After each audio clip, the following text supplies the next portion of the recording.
야담상회를 찾아주신 마님들과 선비님들 감사드리옵니다. 야담상회, 오늘의 몰아보기 한상 차림 지금부터 내어놓겠습니다. 첫 번째 이야기 시작합니다. 강원도 깊은 산골, 그곳에 자리한 작은 마을에 홍식이라는 젊은 선비가 살고 있었어요. 그는 총명한 머리와 뛰어난 재주를 지녔으나 아직 세상 물정을 다 알지 못하는 젊음 탓에 가끔은 허세가 앞서고 자신감이 지나치곤 했지요. 아들아, 너는 아직 이 좁디 좁은 우물 바깥으로 한번 발을 내디뎌 본 적도 없는 녀석이 어찌 그리 자만심부터 배워버렸다는 것이냐.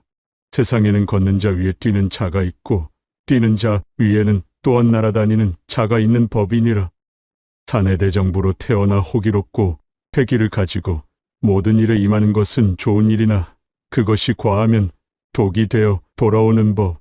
익을수록 고개를 숙이는 별을 본받아 조금 더 겸손을 배우거라. 아버님, 소자도 물론 그리하고 싶은 마음 굴뚝이오나 태어나기를 이리 총명하고 담대하게 태어난 것을 어찌하겠습니까? 제게 주어진 이 커다란 기운을 억누르고 살기엔 제 그릇이 너무 큰 듯합니다. 홍식의 부모님 역시 이러한 아들의 성정을 죽이고자 참으로 많은 노력을 기울였으나 제잘난 맛에 심취한 점디 젊은 혈기를 그 누가 억누를 수 있었을까요? 도저히 아니 될 일이었던지라 그저 언젠가 제 스스로 깨닫는 날이 오겠지 하는 마음으로 두고 볼 뿐이었지요. 그렇게 마을 여기저기를 들쑤시고 다니며 세상 무서운 것 없이 지내던 그에게도 어느덧 과거 시험을 치를 날이 다가왔습니다. 자, 장차 이 몸은 커다란 포부를 품고서 과거 시험을 치르기 위해 한양까지 가실 몸입니다. 통을 받아내기가 하늘의 별 따기라고는 하나 이 홍식의 앞길에 어디 실패라는 것이 있기나 하겠소이까? 어머니, 아버님, 소자 잘 다녀오겠습니다. 부디 몸 건강히 지내고 계십시오. 한양에 가서 꼭 반드시 우리 집안의 가세를 일으킬 좋은 소식을 가지고 돌아오도록 하겠습니다. 홍식은 부모님께 큰 절을 올리고 시험길에 나섰습니다. 그는 한양을 향하는 길에 오르며 가슴에 장원급제라는 목표를 가지고 발을 내딛었지요. 홍식이 가는 걸음걸음에 드넓은 세상을 향한 젊은 패기가 넘실거렸습니다. 굽이굽이 이어지는 산길과 들판을 지나며 그의 마음은 점차 기대와 설렘으로 가득 찼어요. 며칠 밤낮으로 부지런히 길을 가던 홍식은 해가 서산 너머로 기울어 어둠이 깔리기 시작할 무렵 경기도 동쪽 외곽에 자리한 한 작은 마을에 다다랐지요.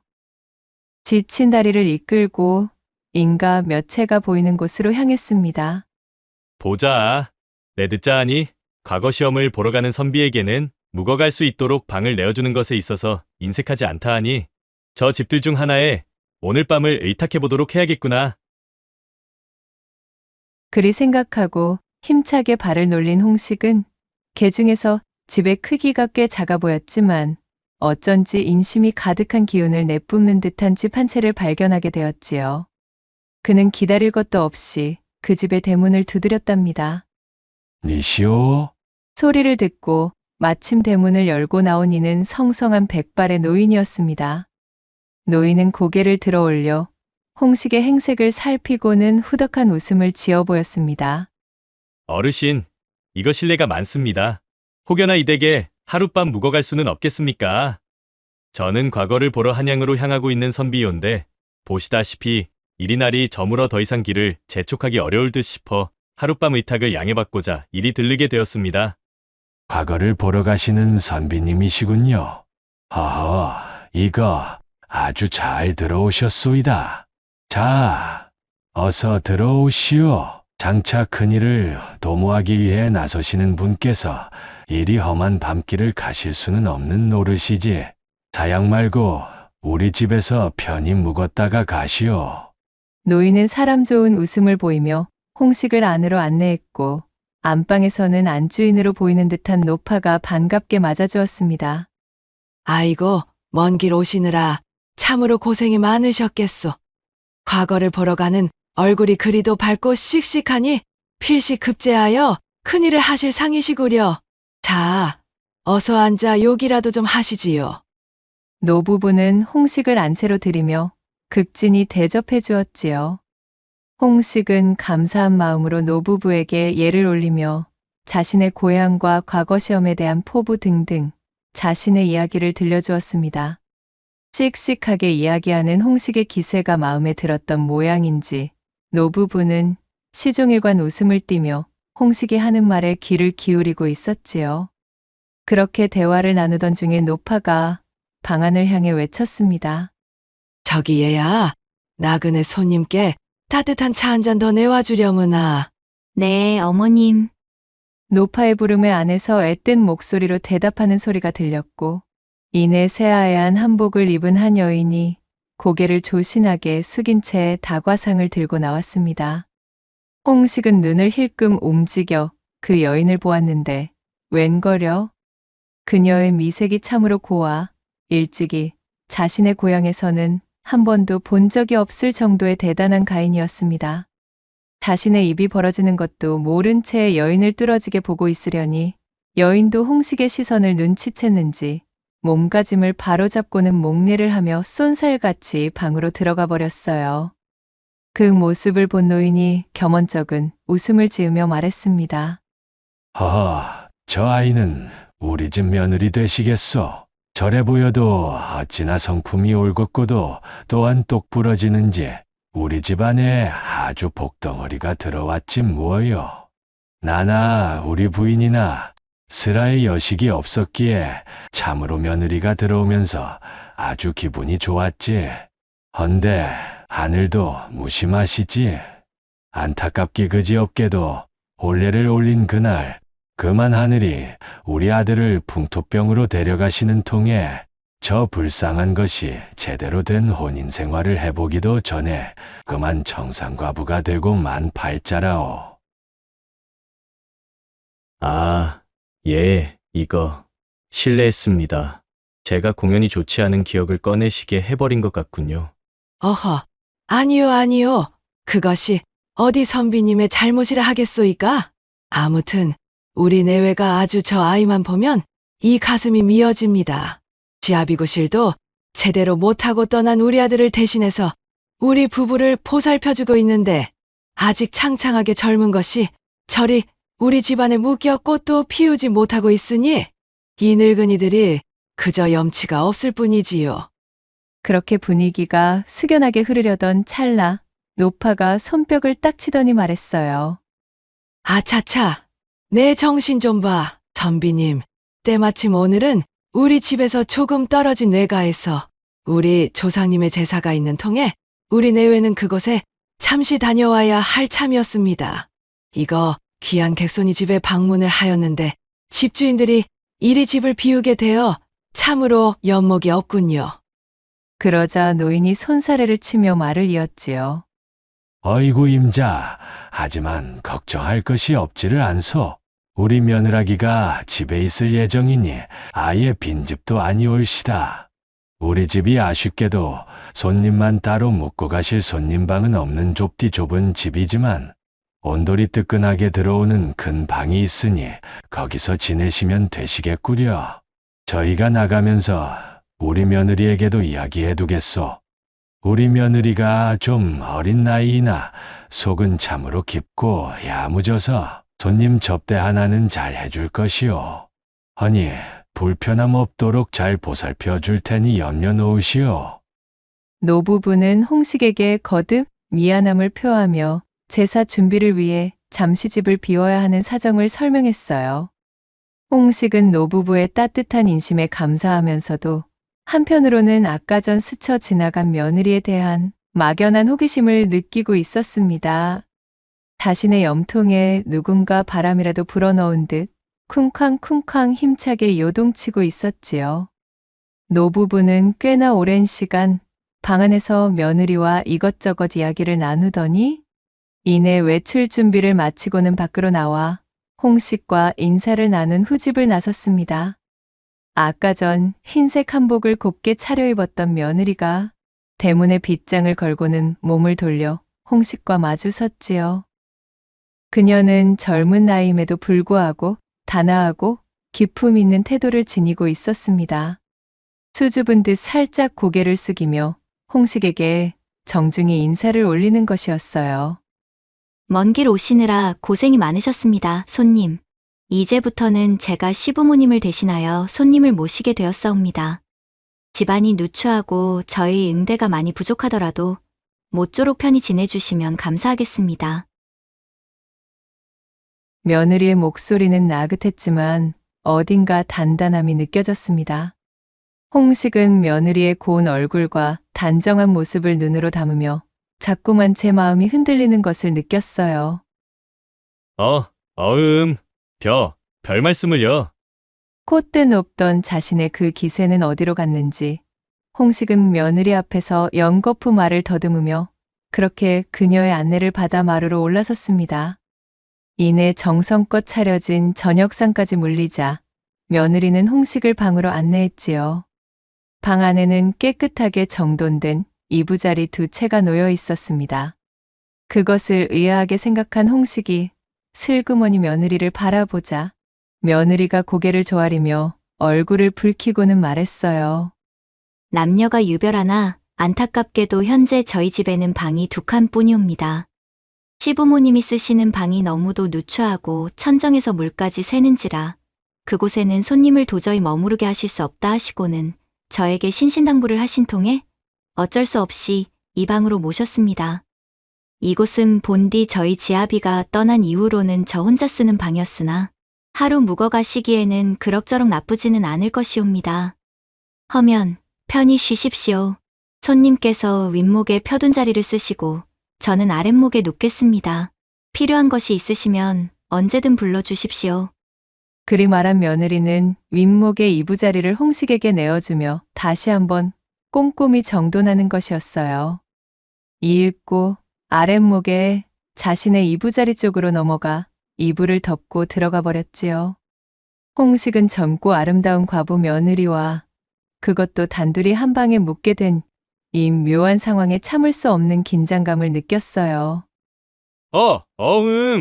선비로서 평생 남녀요별의 도리를 배우고 익혔건만 이처럼 예상치도 못하게 벌어진 때 아닌 상황에 머리에 들어올 리가 없었습니다. 당연하게도 서서히 젊고 혈기 왕성한 그의 마음 한구석에는 불순한 생각이 스며들기 시작했습니다. 아무리 방이 2개뿐이라 한들 하룻밤을 묵어가는 손님과 한 방에서 이부자리를 펴고 누워 자다니 이것이 과연 손님을 접대한다는 명목의 순수한 의도뿐인 것인가 싶은 생각까지 닿고 있었으니까요. 그에게 꼬리표와도 같던 허세와 자신감은 때로는 그의 이성을 오만하게 만들었고 그것은 결국 예의와 도리보다는 자신의 충동에 더 휘둘리는 때도 있었던 것이었지요. 어느덧 밤이 더욱 깊어지고 등불마저 꺼지자 방 안은 짙은 어둠으로 가득 찼습니다. 조용히 뱉는 숨소리조차 크게 들리는 고요함 속에서 홍식은 좀처럼 잠을 이룰 수가 없었어요. 아랫목에 누운 며느리의 가녀린 숨소리가 새근새근 들려오는 것이 견딜 수가 없었습니다. 젊은 혈기는 그의 이성을 점차 마비시키고 있었지요.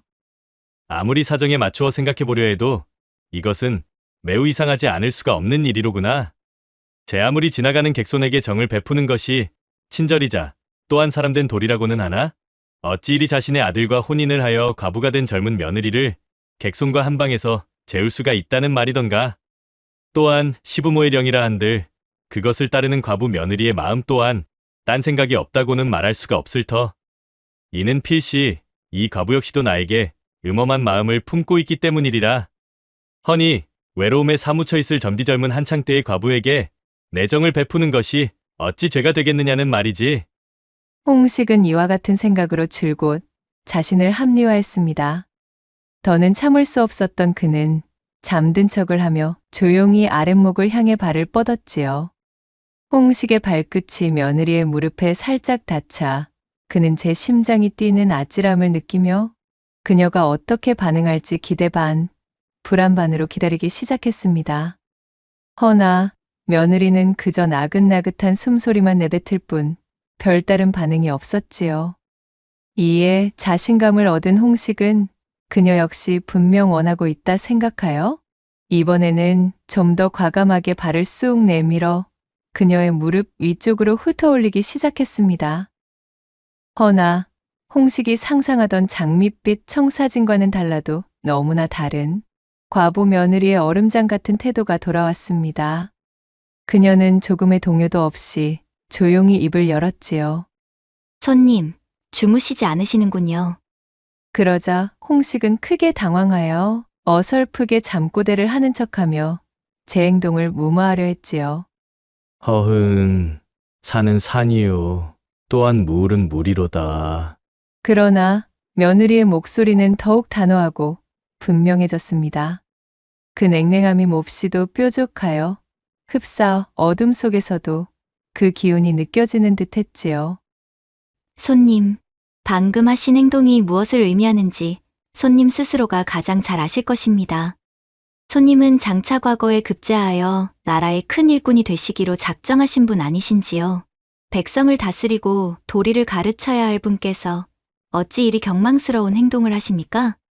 손님께서 혹시라도 저에게 허튼 마음을 품고 계시다면 이는 남녀유별과 예의범절을 저버리는 아주 큰 잘못입니다. 저와 우리 시부모님의 친절을 부디 곡해하지는 말아주시지요. 홍식은 몸이 굳어버렸습니다. 그녀의 말 한마디 한마디가 비수처럼 홍식의 가슴에 꽂혔으니까요. 평생 배우고 익혔다고 자부했던 선비의 도리가 한순간에 무너지는 기분이었습니다. 부끄러움이 온몸을 휘감았어요. 선비의 도리가 무엇입니까? 학문만 깊다고 선비가 되는 것이 아니라 인륜과 예절을 지키고 자신의 마음을 다스릴 줄 알아야 진정한 선비라 할 수 있지 않습니까? 그러더니 며느리는 자리에서 일어나 등불을 켰습니다. 환해진 방 안에서 그녀의 단아하지만 결연한 얼굴이 보였지요. 홍식은 차마 고개를 들 수가 없었어요. 손님께서 일개 아녀자인 저의 말을 깊이 새겨주시기로 마음먹고 또한 본인의 잘못을 진정으로 뉘우치신다면 저에게 회초리 하나를 가져다 주십시오. 손님의 이 경망스러운 마음을 바로잡아 드리겠습니다. 홍식은 민망함과 수치심, 그리고 며느리의 단호함에 압도되어 아무런 대꾸도 하지 못했습니다. 습관 같던 허세는 온데간데 없이 사라지고 진심 어린 부끄러움만이 남았지요. 아, 알겠소이다. 그는 어둠 속에서 더듬거리며 마당으로 나가 닭을 쫓을 때 쓰는 듯한 가는 회초리 하나를 찾아 며느리에게 가져왔어요. 며느리는 그 회초리를 받아들고 잠시 말없이 홍식의 발끝을 바라보았지요. 마치 자신에게 못된 일을 서슴지 않던 그 발바닥을 혼내야 된다는 듯한 눈빛이었습니다. 결국 홍식은 자신의 다리를 내밀었지요. 며느리는 망설임 없이 그의 발바닥을 힘껏 내리쳤습니다. 착각하지 마십시오, 손님. 저는 그저 이 집의 며느리이기 이전에 한 사람으로서 그리고 하늘이 맺어준 지아비를 섬겼던 아내로서 제 도리를 지키는 것입니다. 그리고 손님의 장래를 위해 선비의 길을 벗어나지 않도록 경고하는 것입니다. 따끔한 회초리의 고통보다 며느리의 고든 기계와 그녀 앞에서 드러난 자신의 추악한 모습이 홍식을 더욱 아프게 했지요. 며느리는 몇 대 더 회초리를 내리치며 말했습니다. 이 아픔을 잊지 마십시오. 오늘 밤의 부끄러움을 거울 삼아 앞으로 나아가십시오. 어떠한 유혹과 어려움 속에서도 선비의 도리를 잃지 말아주셔요. 자신의 마음을 다스리지 못하는 자는 결코 큰 일을 이룰 수 없습니다. 그녀의 꾸짖음은 홍식의 가슴에 깊은 울림을 주었답니다. 홍식은 며느리의 강단 있고 지혜로운 모습, 어떠한 상황에서도 흔들리지 않는 기품에 깊은 감명을 받았어요. 처음 품었던 허튼 마음은 수치심으로 변했지만 곧이어 그녀의 존재 자체에 이전에는 느껴보지 못한 묘한 이끌림과 존경심을 느끼기 시작했지요. 회초리의 아픔 속에서 그녀의 모습이 강렬하게 마음에 새겨졌습니다. 그는 며느리의 하나부터 10까지 옳은 말에 반박할 엄두조차 내지 못하고 그저 고개를 떨군 채 자신의 못남을 깊이 뉘우쳤습니다. 그렇게 다음날 아침 해가 떠오르자 노부부가 제사를 마치고 집으로 돌아왔습니다. 홍식은 밤새 잠을 설쳤어요. 며느리는 평소와 다름없는 단정한 모습으로 노부부를 맞았지요. 아침 식사를 하는 동안 시부모가 며느리에게 어젯밤 별일이 없었느냐 물었고, 며느리는 시부모에게 차마 거짓을 고할 수는 없었기에 숨김없이 노부부에게 이야기했어요. 어머님, 아버님, 어젯밤 손님께서 잠시 실수를 하셨사온데 부득이하게 서로의 뜻이 맞아 바로잡아 드렸습니다. 노부부는 며느리의 이야기에 놀라며 물었지요. 실수라니, 그것이 무슨 소리냐? 대체 무슨 실수였기에? 별다른 것이 아니오라. 그저 젊은 혈기에 잠시 본분을 잊으셨을 뿐이옵니다. 선비의 도리에 대해 말씀드리고 부끄러움을 깨닫게 해드린 것이 전부이지요. 손님께서도 자신의 잘못을 뉘우치셨으니 앞으로는 더욱 바르고 올곧은 길을 가실 것이옵니다. 하지만 노부부는 사실 조금 생각이 달랐답니다.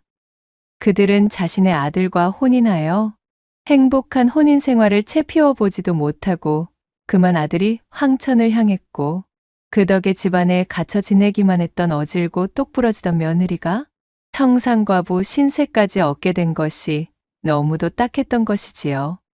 그 박복한 팔자에도 불구하고 저 창창한 나이에 자신들을 시부모랍시고 극진히 봉양하며 하루하루 젊음을 보내는 모습을 보니 차라리 이 집안의 주박에서 벗어나 다른 인연이라도 맺게 하려는 마음이 굴뚝이었습니다.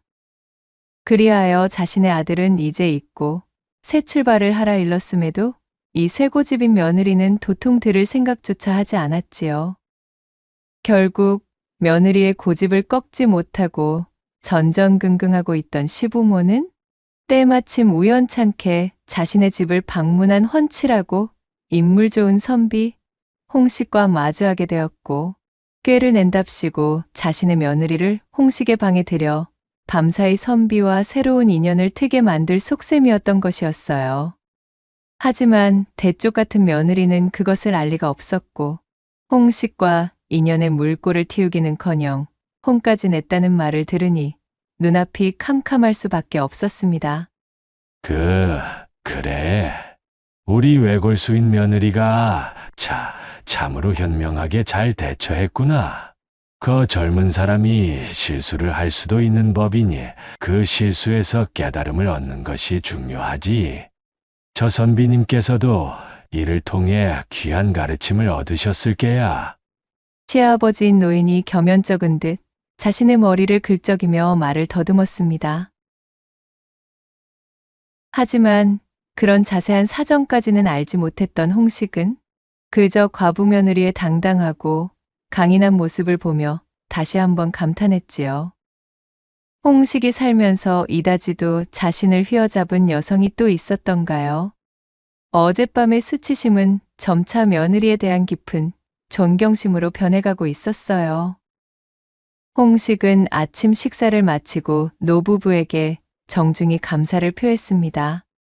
어젯밤 저희 경망스러운 행동에 대해 진심으로 사과드립니다. 여느님의 준엄한 가르침 덕분에 제가 큰 깨달음을 얻었습니다. 평생 그 은혜를 잊지 않겠습니다. 노부부는 괜찮다며 홍식을 다독였지요. 며느리는 그저 조용히 고개를 숙여 인사를 받았어요. 홍식은 과거 시험이 급하기도 했지만 어젯밤의 부끄러움과 며느리에게서 느낀 복잡한 감정 때문에 더 이상 머무르기 어려웠습니다. 서둘러 짐을 챙겨 인사를 올리고는 그 집을 나섰지요. 대문을 나설 때까지도 그의 머릿속에는 과부 며느리의 단아한 얼굴과 단호했던 목소리, 그리고 다리에 남은 회초리의 얼얼함이 떠나지 않았습니다. 물론 자신의 발끝을 간지럽히던 그녀의 무릎과 허벅지의 부드러운 감촉 또한 잊지 못했지요. 이후 부지런히 길을 재촉하던 홍식은 점심때가 되어 가까운 주막에 들러 쉬게 되었습니다. 허기진 배를 채우고 잠시 쉬고 있는데 주막을 들어설 때부터 자신에게 추파의 시선을 던지던 젊은 주모가 그에게 다가와 노골적으로 유혹의 눈빛을 보내기 시작하는 것이었지요. 어머나 선비님, 어찌 그리 훤치하니 인물이 좋소? 내여서 주막을 경영하기가 오래인데 선비님만큼 혼한 분은 처음이요, 그래. 주모는 술잔을 권하며 과한 치근덕거림을 이어갔어요. 과거의 홍식이었다면 젊은 여인의 유혹에 우쭐하며 어쩌면 그 손길을 뿌리치지 못했을지도 몰랐겠지만 지금은 사정이 달랐습니다. 이상하게도 젊은 주모의 곁에 섞인 목소리보다 어젯밤 과부 며느리의 단호한 목소리가 귓가에 선명하게 맴돌면서 주모의 말은 들어오지도 않는 것이었어요. 선비의 도리가 무엇입니까? 자신의 마음을 다스리지 못하는 자는 결코 큰 일을 이룰 수 없습니다. 며느리의 말이 메아리처럼 울렸고 그 순간 홍식은 정신이 번쩍 들었어요. 젊은 주모의 유혹은 그에게 아무런 매력도 느끼게 하지 못했습니다. 그는 단호하게 주모의 손길을 뿌리치며 정중하지만 분명하게 거절했지요. 보시오 주모, 나는 지금 과거를 보러 가는 몸이라 그 신성한 마음을 흐트러뜨릴 생각은 추호도 없소이다. 허니 이만 길을 재촉하겠소. 아, 아니, 선비님. 선비님?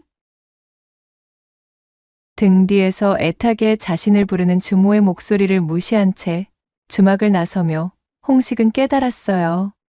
어젯밤 며느리의 가르침과 그녀의 존재 자체가 자신을 방탕함에서 구원했다는 것을 말이지요. 만약 그녀의 가르침이 없었다면 자신은 또다시 경망스러운 행동으로 선비의 명예를 더럽혔을 것이 뻔했습니다. 어쩌면 저 젊은 주모와 놀아나다 그의 서방에게 걸려 곤죽이 되도록 얻어맞고 과거 시험을 치를 수조차 없는 만신창이가 되었을지도 모를 일이었으니까요. 허허, 세상에나. 이토록 내 마음에 깊이 들어와 박힌 여인이 일찍이 있었던가. 이는 분명 하늘이 내 팔자를 고쳐주기 위해 인연을 내린 것이 분명하도다. 홍식이 그리 마음먹고 길을 재촉하는 동안 과부 며느리의 은혜라며 막연히 가지고 있던 감정은 점차 깊은 존경심과 잊혀지지 않는 그리움, 그리고 감히 표현할 수 없는 연모의 감정으로 발전하고 말았답니다. 과거 시험장에 도착한 홍식은 열심히 시험에 임했으나 결과는 보기 좋게 낙방이었습니다. 하지만 신기하게도 홍식은 전혀 실망하거나 위축되지 않았어요. 오히려 그는 과부 며느리의 고든 성품과 지혜를 마음속 스승으로 삼고 더욱 학문에 정진하기 시작했지요. 그녀의 얼굴, 목소리, 그리고 다리에 남았던 회초리의 아픔까지도 모두 내가 흔들릴 때마다 나 자신을 바로잡는 채찍이자 성장의 동력이 되어주는구나. 그는 밤늦도록 책을 읽으며 그녀의 가르침을 되새겼고 학문의 깊이를 더할수록 그녀의 지혜가 얼마나 뛰어났는지 더욱 절감했습니다. 한번 만났을 뿐인 인연의 여인에게 이다지도 깊은 마음이 드는 것 또한 신묘하기 그지 없었습니다. 그는 다음번에 과거 시험을 준비하고 자신의 길을 가는 동안에도 며느리의 존재를 결코 잊지 않았고 언젠가 반드시 그녀를 다시 만나 자신의 변화된 모습과 진심을 전하고 싶다는 간절한 마음을 간직했습니다. 홍식의 젊은 객기와 허세는 진작에 사라졌고 선비로서의 올곧음과 참된 마음가짐이 그의 내면에 뿌리 내리기 시작한 것이었어요. 그렇게 과부 며느리의 가르침을 등불 삼아 피나는 노력으로 학문에 정진한 끝에 홍식은 마침내 이듬해 과거 시험에 장원급제하는 영예를 안았지요. 그의 이름은 세상에 알려졌고 수년 후 그는 마침내 강원 감사의 직에 올라 강원도로 부임하게 되었어요. 감사의 행렬이 강원도로 향하는 길, 홍식은 잠시 걸음을 멈추게 했습니다. 그의 마음속에는 오랫동안 잊지 못했던 한 곳이 있었으니까요. 그는 망설임 없이 예전에 하룻밤 묵었던 경기도 동쪽의 작은 마을로 발걸음을 옮겼습니다. 감사의 신분을 숨기고 조용히 그 옛집의 문 앞에 섰지요. 집은 수년 전 그의 기억 속에 남아있는 모습 그대로 변함없었습니다. 그의 심장은 기대와 떨림으로 가득했어요. 그가 조심스럽게 문을 두드리자 백발이 성성해진 노부부가 대문을 열고 나왔습니다. 세월의 흐름이 느껴졌지만 그들의 눈빛에는 여전히 따뜻한 인심이 가득했지요. 어르신, 안녕하시옵니까? 혹 몇 해 전 이 댁에서 하룻밤 묵어갔던 길손을 기억하시는지요? 노부부는 홍식의 얼굴을 유심히 살펴보더니 이내 눈을 동그랗게 떴습니다. 아이고, 이게 누구신가? 그때 그 선비님이 아니시오. 어허, 몰라보게 의젓해지셨구려. 노부부는 몰라보게 성장하고 변모한 홍식의 모습에 기뻐하며 그를 집 안으로 맞이했습니다. 홍식은 노부부에게 지난 세월의 안부를 여쭙고 과거 급제하여 감사로 부임하게 된 소식을 전했지요. 노부부는 크게 기뻐하며 홍식의 성공을 축하해 주었습니다. 대화가 무르익을 무렵 안에서 한 여인이 찻상을 들고 나왔어요. 바로 그때 그 과부 며느리였습니다. 세월이 흘렀지만 그녀의 단아함과 기품은 여전했지요. 홍식은 며느리와 눈이 마주치자 가슴이 벅차올랐어요. 며느리 또한 예상치 못한 홍식의 방문의 놀라움을 감추지 못했습니다. 그는 예전에 허세 많고 경망스러웠던 청년이 아닌 나라의 녹을 먹는 성숙하고 올곧은 관리의 모습으로 노부부와 며느리 앞에 서 있었으니까요. 몰라보게 변하셨군요. 그날의 치기 어린 젊은 선비는 이제 사라지신 듯합니다. 참으로 경축드리옵니다. 과부 며느리가 고개를 숙이며 인사했고 홍식의 두 뺨이 석류빛이 되어 물들었습니다. 그리고는 차를 내온 며느리를 향해 그간 제 마음에 담고 있던 진심을 전하기 시작했습니다. 여인이시여, 수년 전 하룻밤 동안 당신께서 베풀어 주신 가르침은 제 인생을 바꾸어 놓았습니다. 그때의 부끄러움과 아픔은 제가 흔들릴 때마다 저를 바로잡는 등불이 되었지요. 당신의 고든 성품과 지혜는 제가 나아가야 할 길을 보여주었습니다. 홍식은 잠시 숨을 고르고는 용기 내어 마음에 품어왔던 가장 깊은 곳에 진심을 꺼내 놓았어요. 그리고 저는 그날 이후 단 하루도 당신을 잊은 적이 없습니다. 그대를 향한 존경심은 어느덧 깊은 연모의 마음이 되었지요. 저는 비록 부족한 사람이었으나 당신의 가르침으로 인해 성장할 수 있었습니다. 이제는 당신을 존경하는 마음과 함께 평생을 함께하고 싶은 마음이 간절합니다. 만약 허락해 주신다면 남은 생을 함께하고 싶습니다. 저와 혼인하여 저의 아내가 되어주시겠습니까? 홍식의 예상치 못한 진심 어린 고백에 며느리는 놀라움과 함께 복잡한 감정을 느꼈습니다. 시부모와 함께 생활하는 수절과부라는 자신의 신분으로 망설임이 앞섰지요. 그녀는 얼굴을 붉히며 고개를 숙였습니다. 그러자 이 말을 들은 노부부가 반색하며 손뼉을 쳤지요. 아이고, 우리 며느리가 드디어 채복을 만나게 되었구나. 그때 그 회초리가 이런 귀한 인연을 맺어줄 줄은 누가 알았겠느냐. 얘야, 우리 눈치를 볼 필요가 없단다. 우리는 오히려 내가 그 어여쁘고 창창한 젊음을 우리 때문에 낭비한 것이 못내 가슴에 걸려왔던 터. 이리 좋은 인연이 생기는 것을 어찌 마다하겠느냐. 이 선비님께서 우리 며느리의 진심을 알아주셨으니 이보다 더 기쁜 일이 어디 있겠소. 아가, 너의 마음이 향하는 대로 하려무나. 노부부는 딸처럼 아끼던 며느리의 행복을 빌며 두 사람의 연을 진심으로 축복했습니다. 며느리는 노부부의 따뜻한 지지와 홍식의 진심 앞에서 더 이상 고집을 부리며 망설일 수가 없었어요. 그녀는 수줍게 고개를 들어 홍식을 바라보며 나직이 답했습니다. 손님의, 아니, 감사나리의 그 간절한 마음에 저 역시 감복했습니다. 저 같은 몸이 어찌 감사나리의 배필이 되겠사옵니까마는 나리의 그 진심만은 감사히 받겠습니다. 또한 저희 시부모님께서 이리도 저희 앞길을 염려해 주시니 차마 그 뜻을 저버릴 수는 없습니다. 그녀의 긍정의 대답에 홍식은 기쁨을 감추지 못하고 벅차오르는 마음으로 며느리의 손을 잡았어요. 그러자 며느리가 말했습니다. 허나 제게 한 가지 청이 있사옵니다. 저희 시부모님은 이제 노쇠하시어 제가 보살피지 않으면 여러모로 어려움이 많으신 나이십니다. 부디 감사님께 청컨대 감사님의 반려가 되어서도 제가 시부모님을 모실 수 있도록 허해 주십시오. 이것만은 꼭 부탁드리겠습니다. 당연하오, 당연한 말씀이요. 당신 같은 귀인을 내게 점지해 주신 분이신데 내게도 부모님이나 진배 없으신 분들이요. 그대의 청대로 하시오. 그리하여 홍식과 과부 며느리는 노부부와 마을 사람들의 축복 속에 혼인하여 아름드리 한 쌍의 원앙 같은 부부가 되었지요. 홍식은 아내인 며느리의 지혜와 내조에 평생 감사하며 올곧은 관리로서 백성을 다스렸습니다. 백성들은 그의 청렴함과 지혜로운 통치에 감탄했고 그는 언제나 아내의 현명한 조언을 귀담아 들었지요. 며느리 또한 강직하고 백성을 사랑하는 남편의 곁에서 현명한 아내로서 내조하며 서로를 깊이 존경하고 사랑했습니다. 후, 임자. 오늘 밤도 혹시 내 발바닥을 회초리로 때려 내 정신을 다잡아 주실 생각은 없으시오? 서방님, 채통을 지키지 못하시고 이 어찌 남세스러운 말씀을 하십니까?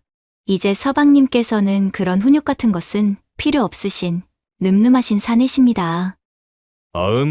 그렇다면 이번에는 내가 회초리를 들어 우리 임자의 정신을 한번 다잡아드려도 되겠소이까?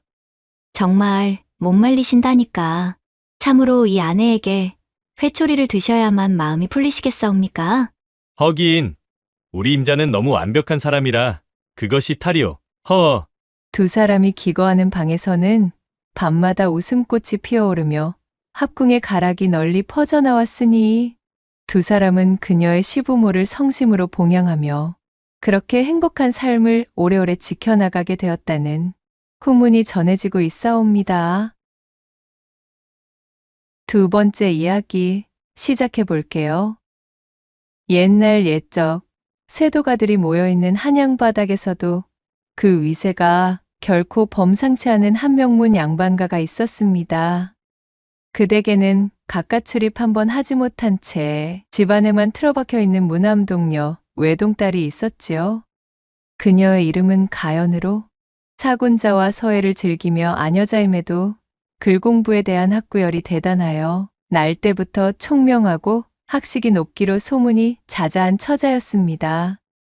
이날도 방 안에서 홀로 서책을 들여다보며 독서에 열중하고 있던 차에 방문 밖에서 한 귀부인의 목소리가 들려왔답니다. 가연아, 탕약을 취할 시간이로구나.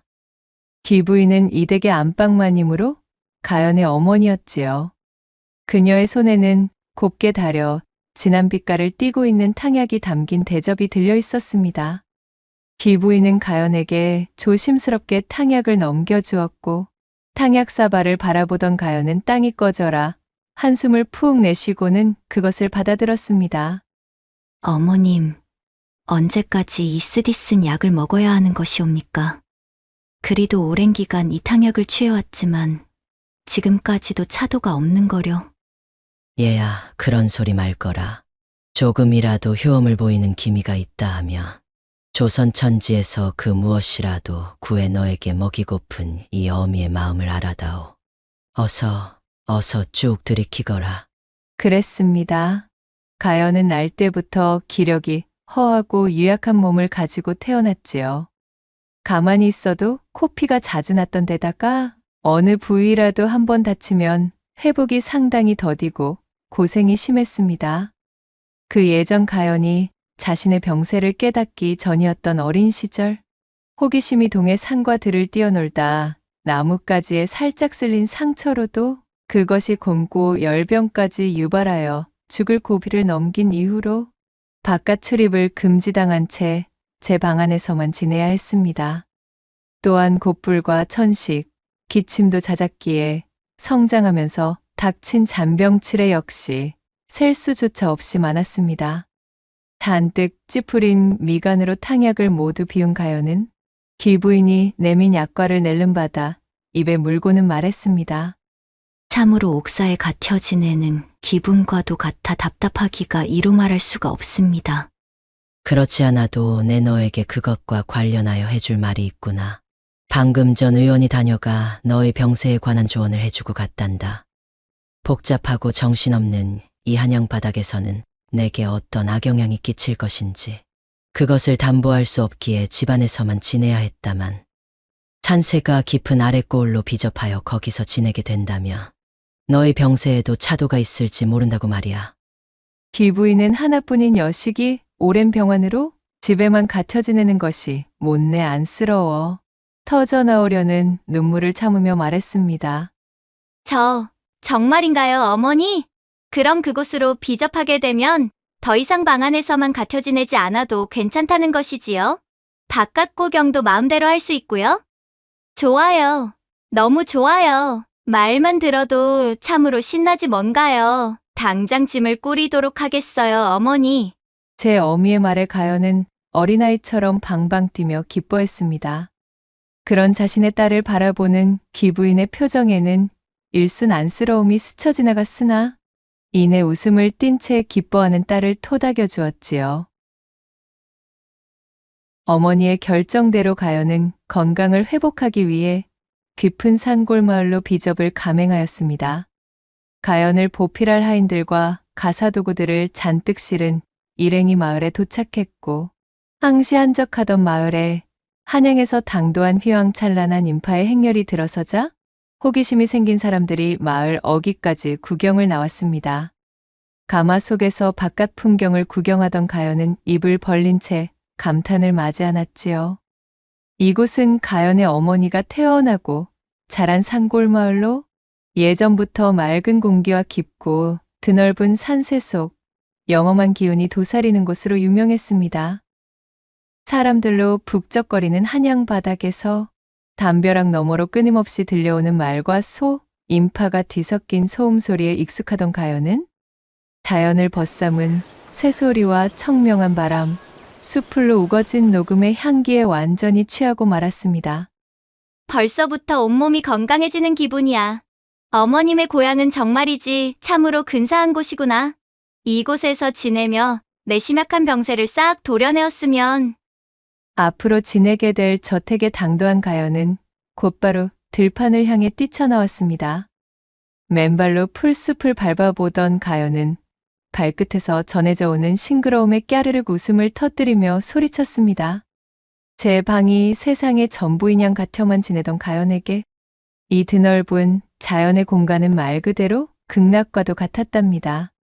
몹시 들뜬 가연을 걱정한 하인들이 우르르 따라 나서 그녀를 자중시켰지만 발끝부터 폐부 가득히 신선한 공기와 자연으로 짜릿짜릿해진 가연은 기쁨이 가라앉지 않았습니다.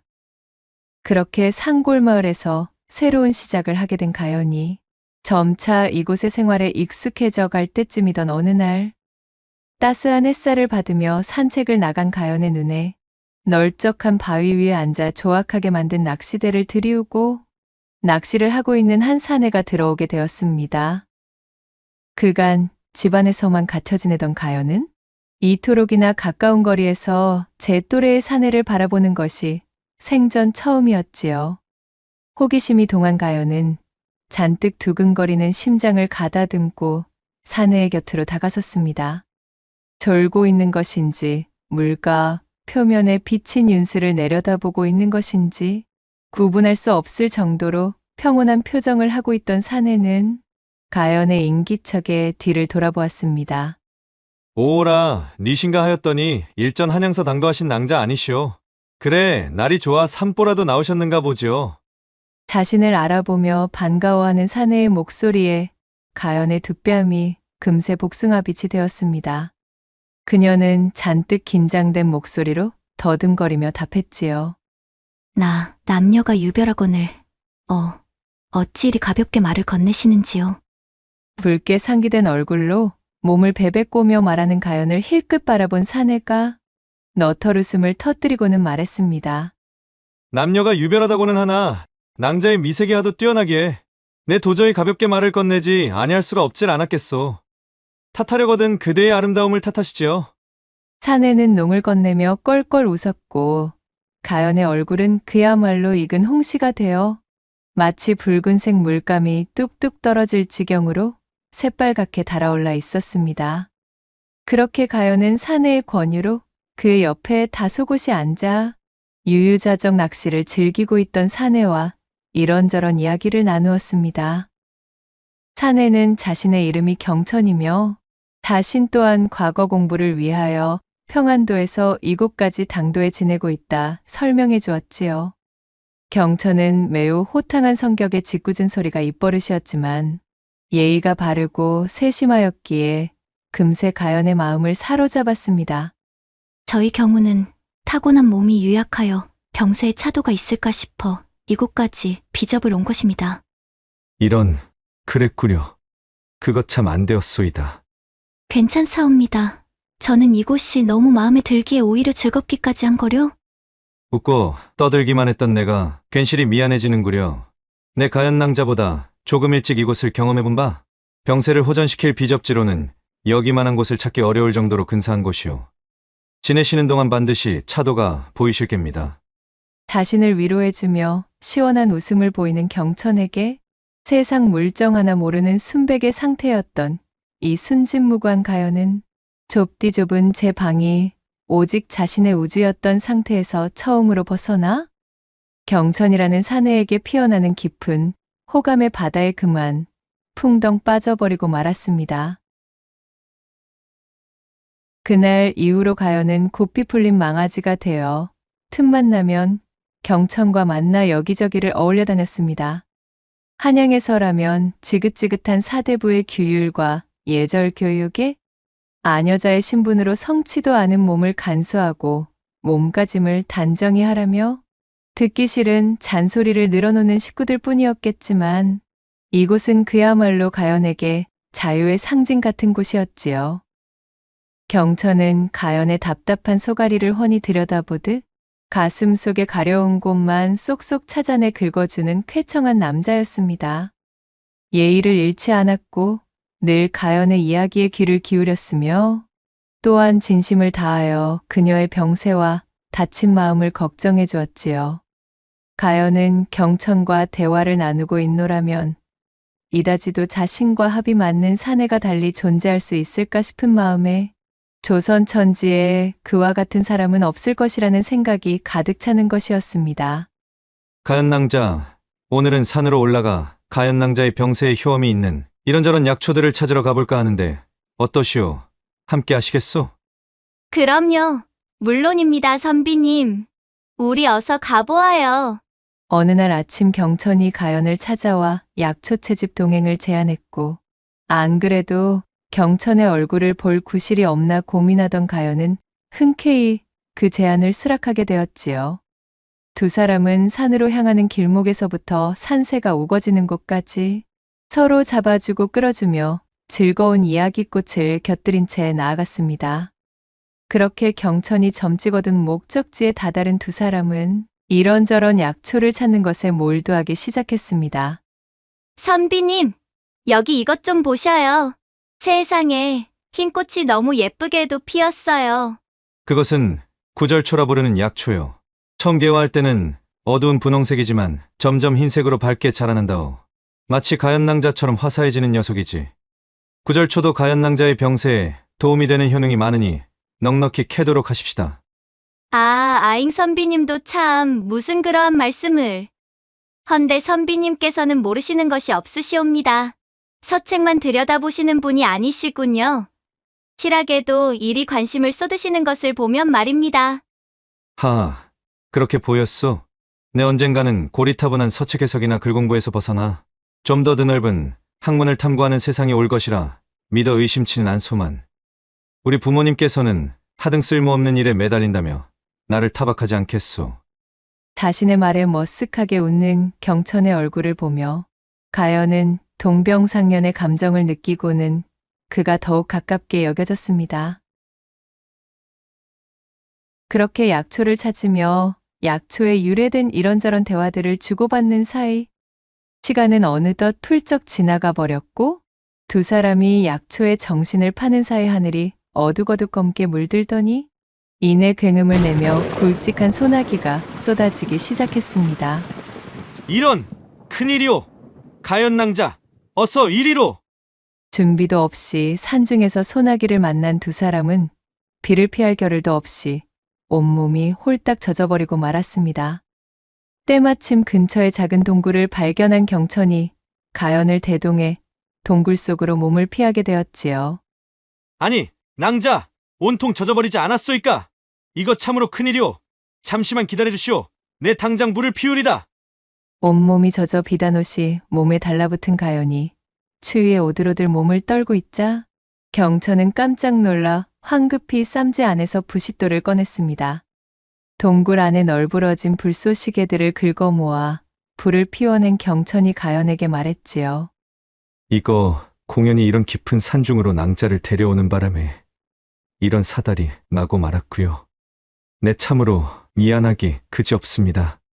경천의 말에 가연은 미소를 지어 보이며 고개를 가로저었지만 그녀의 입술은 새파래지고 있었고 보기에도 안쓰러울 정도로 온몸이 덜덜 떨리고 있었습니다. 젖은 의복을 이대로 방치하면 필시 고풀이 걸릴 것이고 열병으로 번지게 되면 병세가 있는 낭자에게는 몹시도 위험합니다. 이러한 말을 꺼내기가 대단히 저하나 젖은 의복을 탈의하고 몸을 말려야만 하오. 이는 낭자의 안위에 치명적이기에 내 감히 이런 말을 드리는 것을 양해해 주길 바랍니다. 경천이 바닥을 향해 고개를 떨군 채 조심스럽게 말했고 그 말에 얼굴을 붉힌 가연은 잠시 고민하였지만 이내 경천의 말을 따르기로 결정했지요. 선비님께서 그리 말씀하신다면 따르겠사옵니다. 그럼 나는 돌아 앉아 있을 것이니.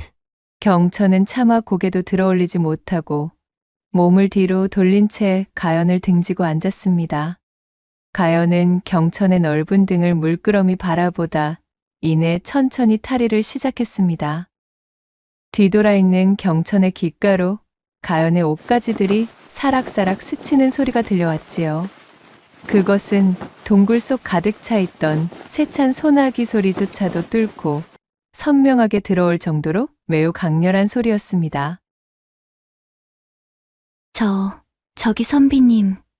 저는 이제 되었으니 선비님께서도 그러다 선비님도 곧불에 걸리시면 큰일입니다. 알겠소이다. 가연의 말을 들은 경천도 등을 돌린 채 허둥지둥 탈의를 하였고 두 사람은 모닥불을 가운데에 두고 서로 등진 상태로 얼굴을 붉힌 채 헛기침으로 서로의 무안함을 드러낼 뿐이었습니다. 바깥은 요란한 소나기로 혼탁하기만 한데 동굴 속은 타닥타닥 모닥불이 타들어가는 소리와 함께 마치 시간이 멈춘 듯 고요하고 조용하니 너무도 이상한 일이었지요. 드넓은 조선에 단 두 사람만이 존재하는 것 같았습니다. 그때 경천의 귀에 가연이 닥쳐온 추위에 힘겨워하며 이를 부딪히는 기색이 들렸습니다.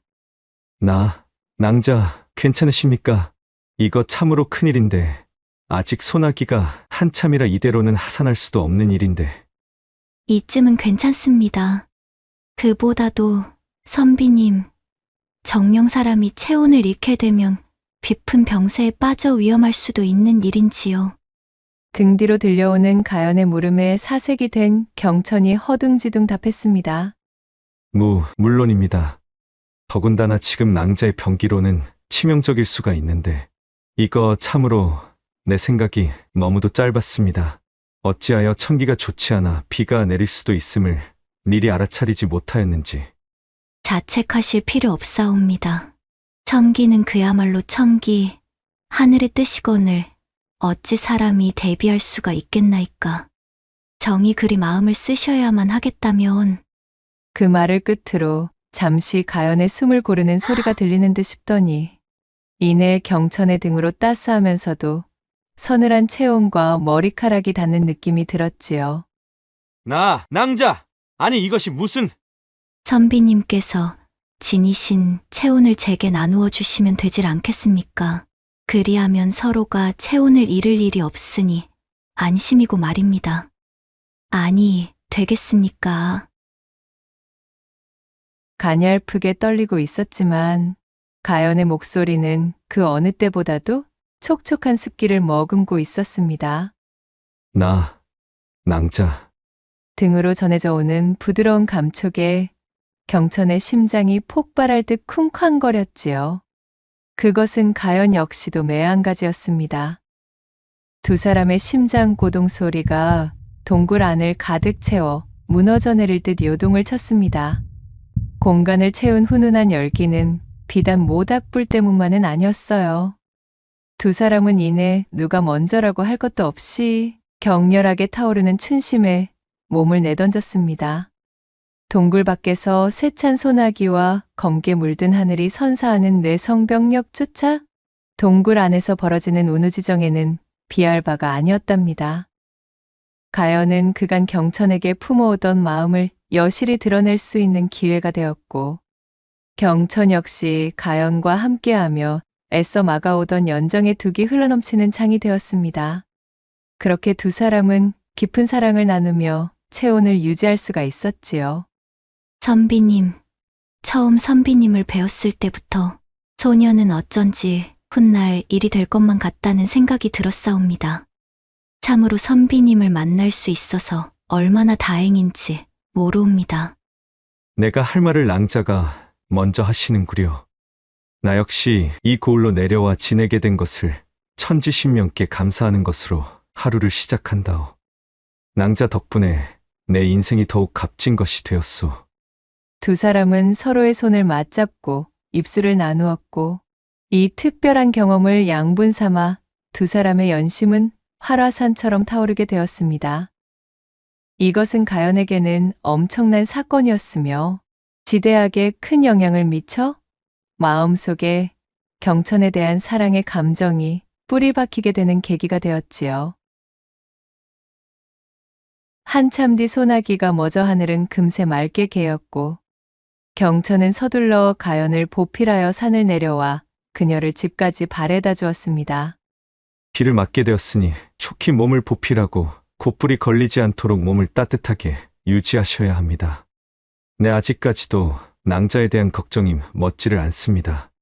걱정하지 마셔요, 선비님.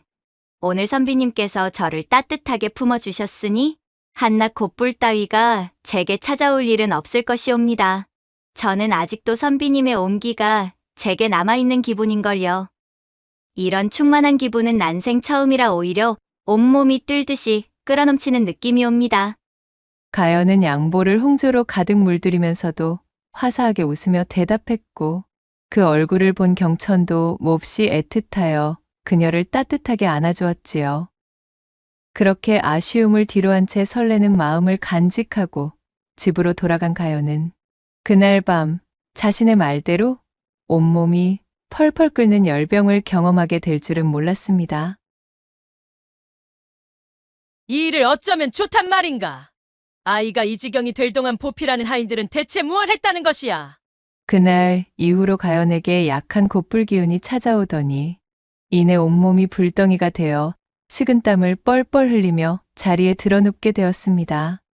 소나기를 맞고 체온이 떨어져 사시나무 떨듯 몸을 떤 것이 원인이 되어 지독한 열병이 가연을 덮친 것이지요. 연통을 받고 황급히 내려온 가연의 어미는 자리에 누운 딸의 병세에 걱정이 이만저만이 아니었습니다. 얼마 전까지만 하더라도 나날이 상태가 좋아지고 있다기에 내 참으로 기뻐했거늘. 어찌 이러한 일이? 이대로는 도저히 아니 되겠다. 내 당장 한양으로 연희를 데려가 그곳에서 치료받을 수 있도록 해야 하겠구나. 혼수 상태로 끙끙거리는 딸을 내려다보던 어미는 결국 그녀를 한양의 유명의원에게 데려가 치료하기로 결정했습니다. 그동안 이곳에서 가연의 병세가 나날이 호전되며 무엇보다도 얼굴에 확연한 생기를 머금은 채 밝아졌다는 소식을 들어왔기에 비접을 결정한 것에 크게 안심하고 있던 어미였습니다. 허나 이렇듯 하루아침에 원인 모를 열병을 얻어 사경을 헤매는 딸을 보고 있으니 더는 이곳에서 시간을 허비할 수 없다는 생각이 든 것이지요. 그리하여 일각의 지체도 없이 가연은 한양으로 이송되게 되었습니다. 경천에게 자세한 소식 한 통 전달할 새도 없이 이루어진 일이었지요. 경천과 정연을 약속하고 만남을 지속해오던 것은 가연을 제외하면 그 누구도 알지 못하는 사실이었기에 어쩔 수가 없었던 것입니다. 그렇게 가연이 호련히 한양으로 떠나버린 후 텅텅 비어버린 가연의 별장 대문 앞에 선 경천은 크게 한숨을 내쉬었습니다. 그제서야 경천은 자신이 사모에 맞지 않는 가연에 대해 아는 것이 너무도 적다는 것을 깨달았지요. 한양바닥 그 어디에 가연의 본가가 위치해 있는지, 정확히 그녀의 병세는 어떠한지, 한양 어디에 의원을 찾아간 것인지, 애타는 마음을 잠재울 만한 그 어떤 단서조차도 가지고 있지 않았습니다. 내 그간 나의 마음만 앞세우느라 가연 낭자에 대한 깊이가 부족한 것을 못내 덮어두고만 있었구나. 참으로 한심하기 짝이 없도다. 그녀의 병세가 위중해진 이유도 따지고 보면 나의 탓 아니던가. 나 같은 사내가 어찌 그녀의 정인이 될 자격이 있겠는가. 경천은 하늘을 바라보며 원망 가득한 얼굴로 통탄했습니다. 한편 한양에 도착한 가연에게는 또다시 옥사에 갇힌 것 같은 칩거 생활이 시작되었습니다. 자택에는 유명한 의원이 2명이나 상주하여 그녀의 병세를 돌보고 있었습니다. 천만다행으로 의원들의 눈부신 활약 덕분에 위험한 열병의 고비는 넘기고 펄펄 끓던 열은 잡았지만 산골 마을에 두고 온 경천에 대한 그리움으로 새롭게 생긴 상사병은 기존의 병세와는 확연히 다른 무서운 속도로 가연을 집어삼킨 터였습니다. 자세한 영문을 알리 없었던 의원들도 도무지 손을 쓸 방도가 없었지요. 치료를 받으면서도 경천에 대한 생각으로 가연의 머릿속은 온통 혼탁해져 있었습니다. 눈만 감으면 경천의 얼굴이 떠오르고 그의 목소리와 그의 손길이 너무도 사무치는 것이었습니다. 날이 갈수록 가연의 입술은 메말라가고 덩달아 떨어진 식욕으로 눈에 띄게 야위어만 같지요. 온종일 멍한 표정으로 창밖의 하늘만 응시하고 있는 딸의 상태에 집안의 걱정도 이루 말할 수가 없었습니다. 비접을 보냈던 당시 그리도 활발하고 쾌활하게 웃던 그녀였거늘 지금은 같은 사람이라고 여기기 힘들 정도로 물이 부족하여 고사한 화초처럼 시들어 버렸으니까요. 선비님은 지금 무얼 하고 계실까? 내 생각을 하고 있을까? 선비님께 한양바닥 어디에 내가 기거하고 있는지 전하지도 못하였는데 다시 한번 선비님의 목소리를 들을 수만 있다면 더는 원이 없겠구나. 자신을 과잉보호하는 어머니에게 경천의 존재를 알리기라도 했다간 경을 치기 십상이었습니다. 누구에게도 말할 수 없어 끙끙 소가리만 하고 있던 가연의 병세는 도무지 호전될 수가 없었습니다. 내 이대로 좌시할 수는 없는 노릇이다. 도무지 가연 낭자의 안위가 걱정되어 이대로 있을 수가 없구나. 눈에 들어오지도 않던 서책을 집어던지며 경천이 소리쳤습니다. 가연이 한양으로 향한 지 벌써 달포가 지난 시기였지요. 그녀에 대한 그리움으로 뒤죽박죽이기만 한데 지금 이 순간에 과거 공부 따위가 손에 잡힐 리가 없었습니다. 경천은 결심했다는 듯 그리고 더는 미룰 수 없다는 듯 결의에 찬 눈으로 자리를 박차고 그년이 일어섰습니다.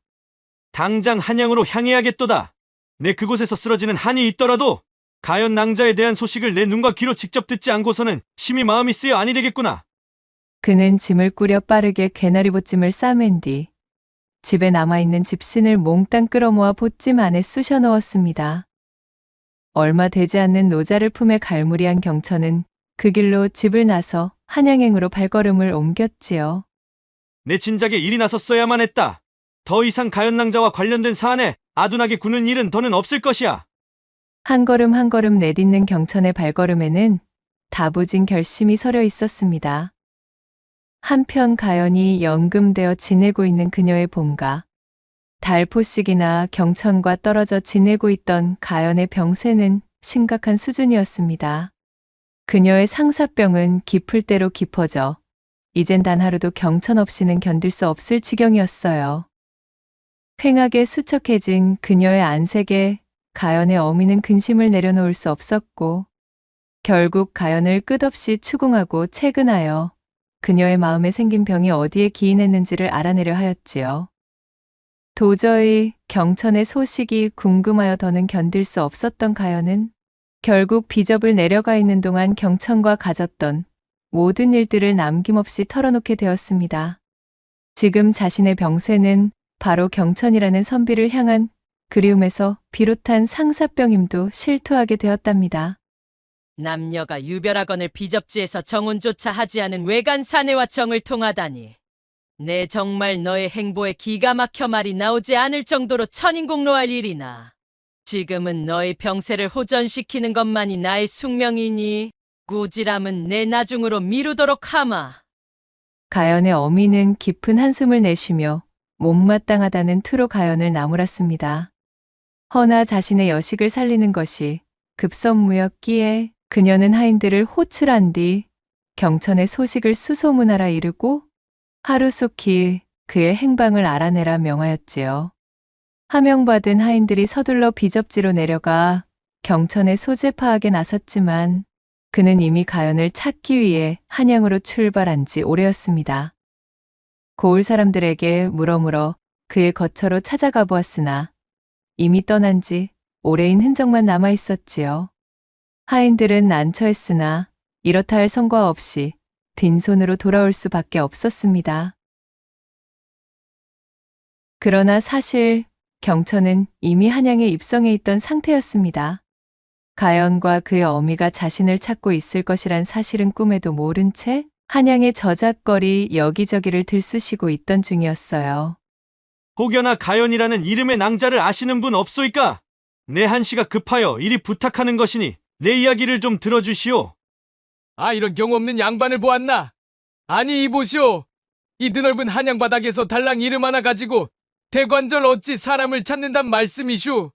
웬 논팽이랑 눈 맞아서 야반도주한 우리 빌어먹을 여편네 행적을 찾는 게 더 빠르겠수다. 성과라고는 찾을 수 없었지만 경천은 필사적이었습니다. 그는 한양에 당도한 후 여독을 풀 여유도 두지 않은 채 가연을 찾는 일에 몰두하고 있었어요. 무작정 저작거리와 번화가를 돌아다니며 가연이나 그녀의 집에 대한 단서를 얻는 것이 그가 할 수 있는 전부였지만 그는 노력을 게을리하지 않았습니다.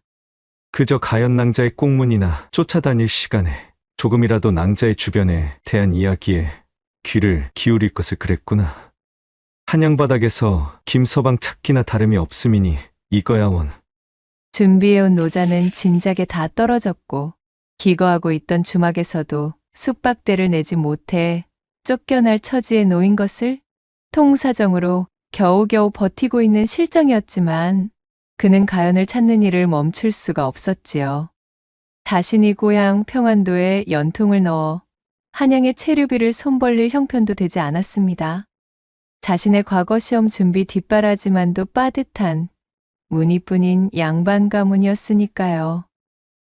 제대로 먹지도 못하고 잠도 자지 못해 근사한 사내였던 경천의 몰골은 마치 거짓골의 불황자 마냥 초췌해지고 말았습니다.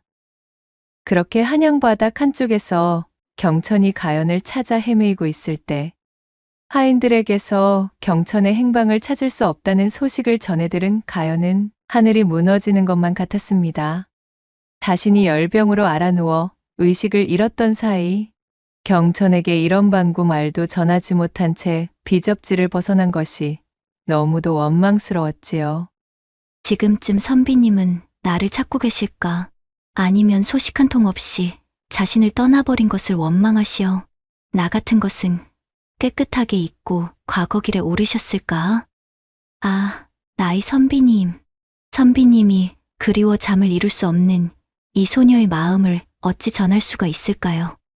의원들의 성심성의를 다한 간호로 체력은 많이 회복한 상태였지만 그리운 이를 보지 못하는 마음의 병이 깊었던 가연은 이대로 도저히 집안에 갇혀 지내고 있을 수만은 없었습니다.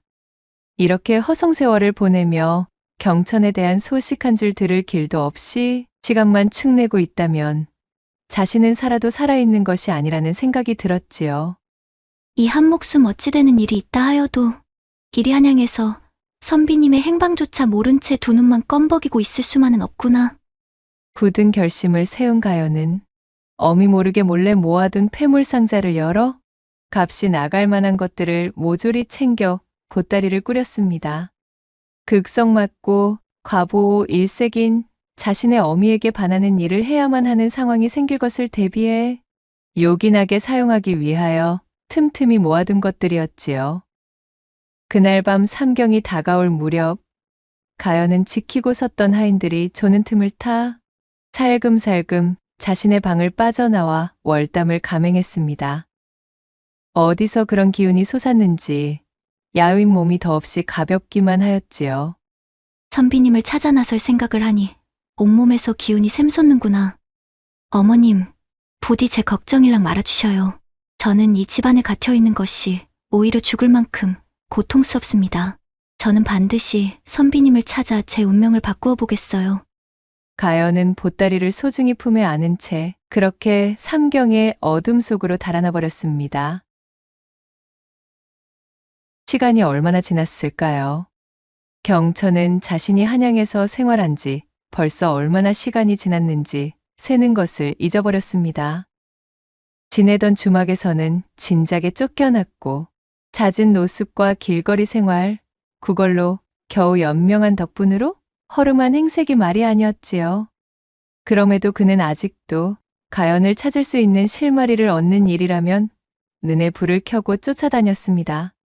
자신이 이토록이나 고생하는 이유는 바로 가연에 대한 깊은 관심을 기울이지 않은 자신의 경솔함에서 비롯된 것이니 고생길이 열려도 싸다 여기고 있었지요.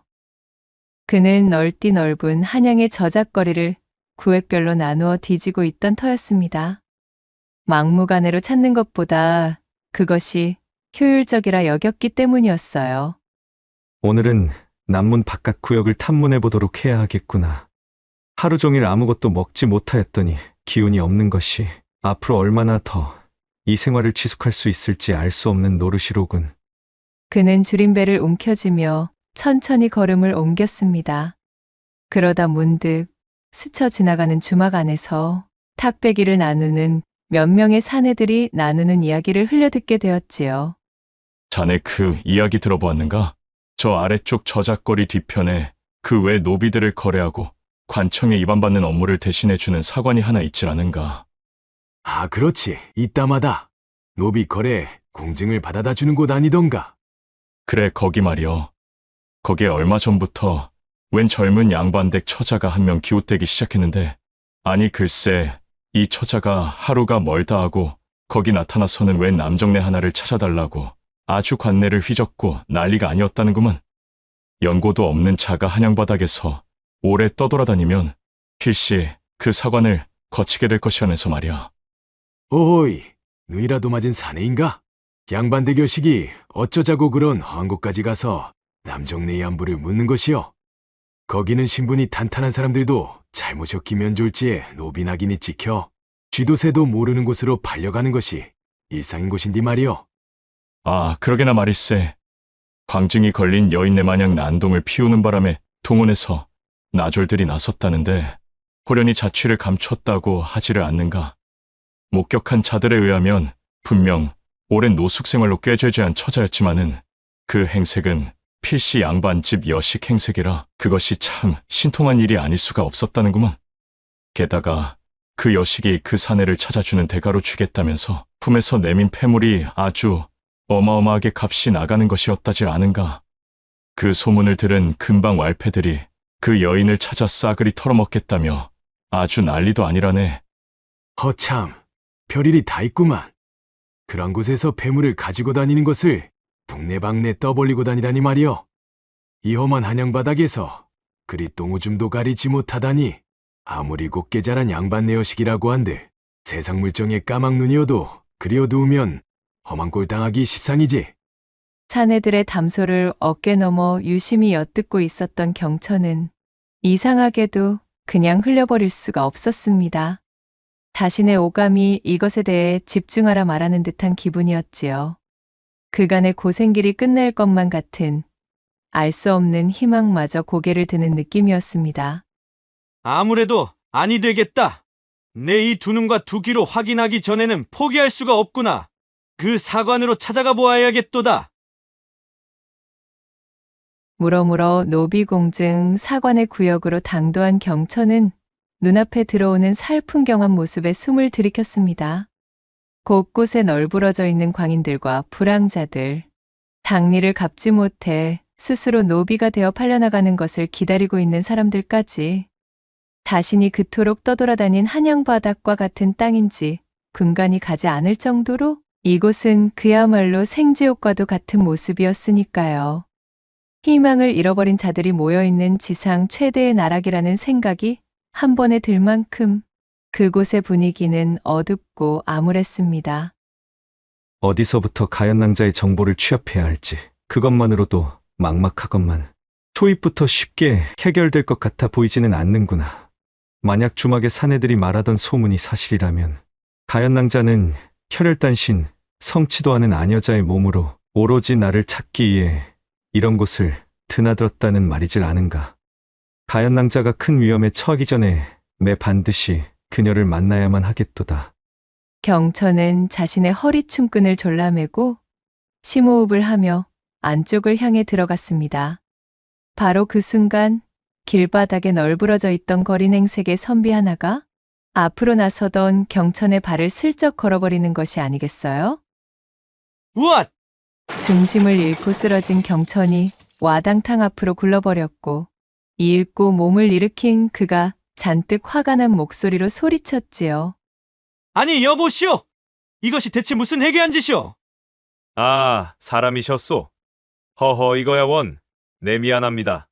뜻하지 않게도 소경신세가 되어 앞이 보이질 않아 그러하니 이해 좀 해주시오. 소경이라는 말에 경천이 조금 머쓱해져 몸을 일으키며 살펴보자 실실거리는 얼굴로 이죽거리는 소경거린의 행색이 어째 자신과 엇비슷한 낭인 선비의 몰골을 하고 있는 것이었습니다. 거 조심 좀 하시지요. 그럼 나는 갈 길이 바빠 이만. 그러자 소경 선비가 경천의 소매자락을 덥석 잡아 그를 멈춰 세우고는 말했습니다. 며칠째 음식 한 끼 입에 넣지도 못하였는데 혹 요깃거리 없으십니까? 미안하지만 내 코도 석자요. 나 역시 음식 구경 못 해본 지가 아주 오래입니다. 보이지가 않아 모르나 본데 내 행색이 지금 그쪽과 별반 다르지가 못하오. 아니, 제 행색이 어떻다고 그러십니까? 보면 모르겠. 아, 볼 수가 없군. 이거 미안하오. 아무튼 당신 거린을 가까스로 벗어난 몰골이오. 이 지경이 되었는데도 모르시겠소? 경천의 말에 소경 선비는 충격을 받은 듯 입을 떡 벌리고 놀라는 표정을 지었습니다. 한시가 바쁜 와중에 웬 괴이한 선비가 달라붙자 초조해진 경천은 소매자락을 붙들고 있는 소경 선비의 팔을 슬그머니 뿌리치며 말했지요. 이보시오, 내 지금 여기서 일이 한가하게 있을 짬이 없소이다. 내 바쁜 일이 있으니 그럼 볼일 보시구랴. 나는 이만 용무가 있어 먼저 가겠소.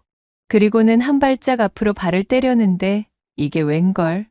경천의 소매자락을 붙들고 있는 소경 선비의 팔힘이 어찌나 센지 앞서 나가려던 경천이 휘청 몸이 기울 지경이었습니다.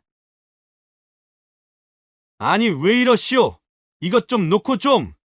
경천이 버럭 고성을 내지르며 언짢아 하자 소경 선비가 다가와 경천의 귓가에 속삭였습니다. 미안하지만 나를 좀 도와줄 수 있으시겠소? 지금까지 무엇을 들은 게요? 내가 지금 한가하게 이러고 있을 시간이 없소.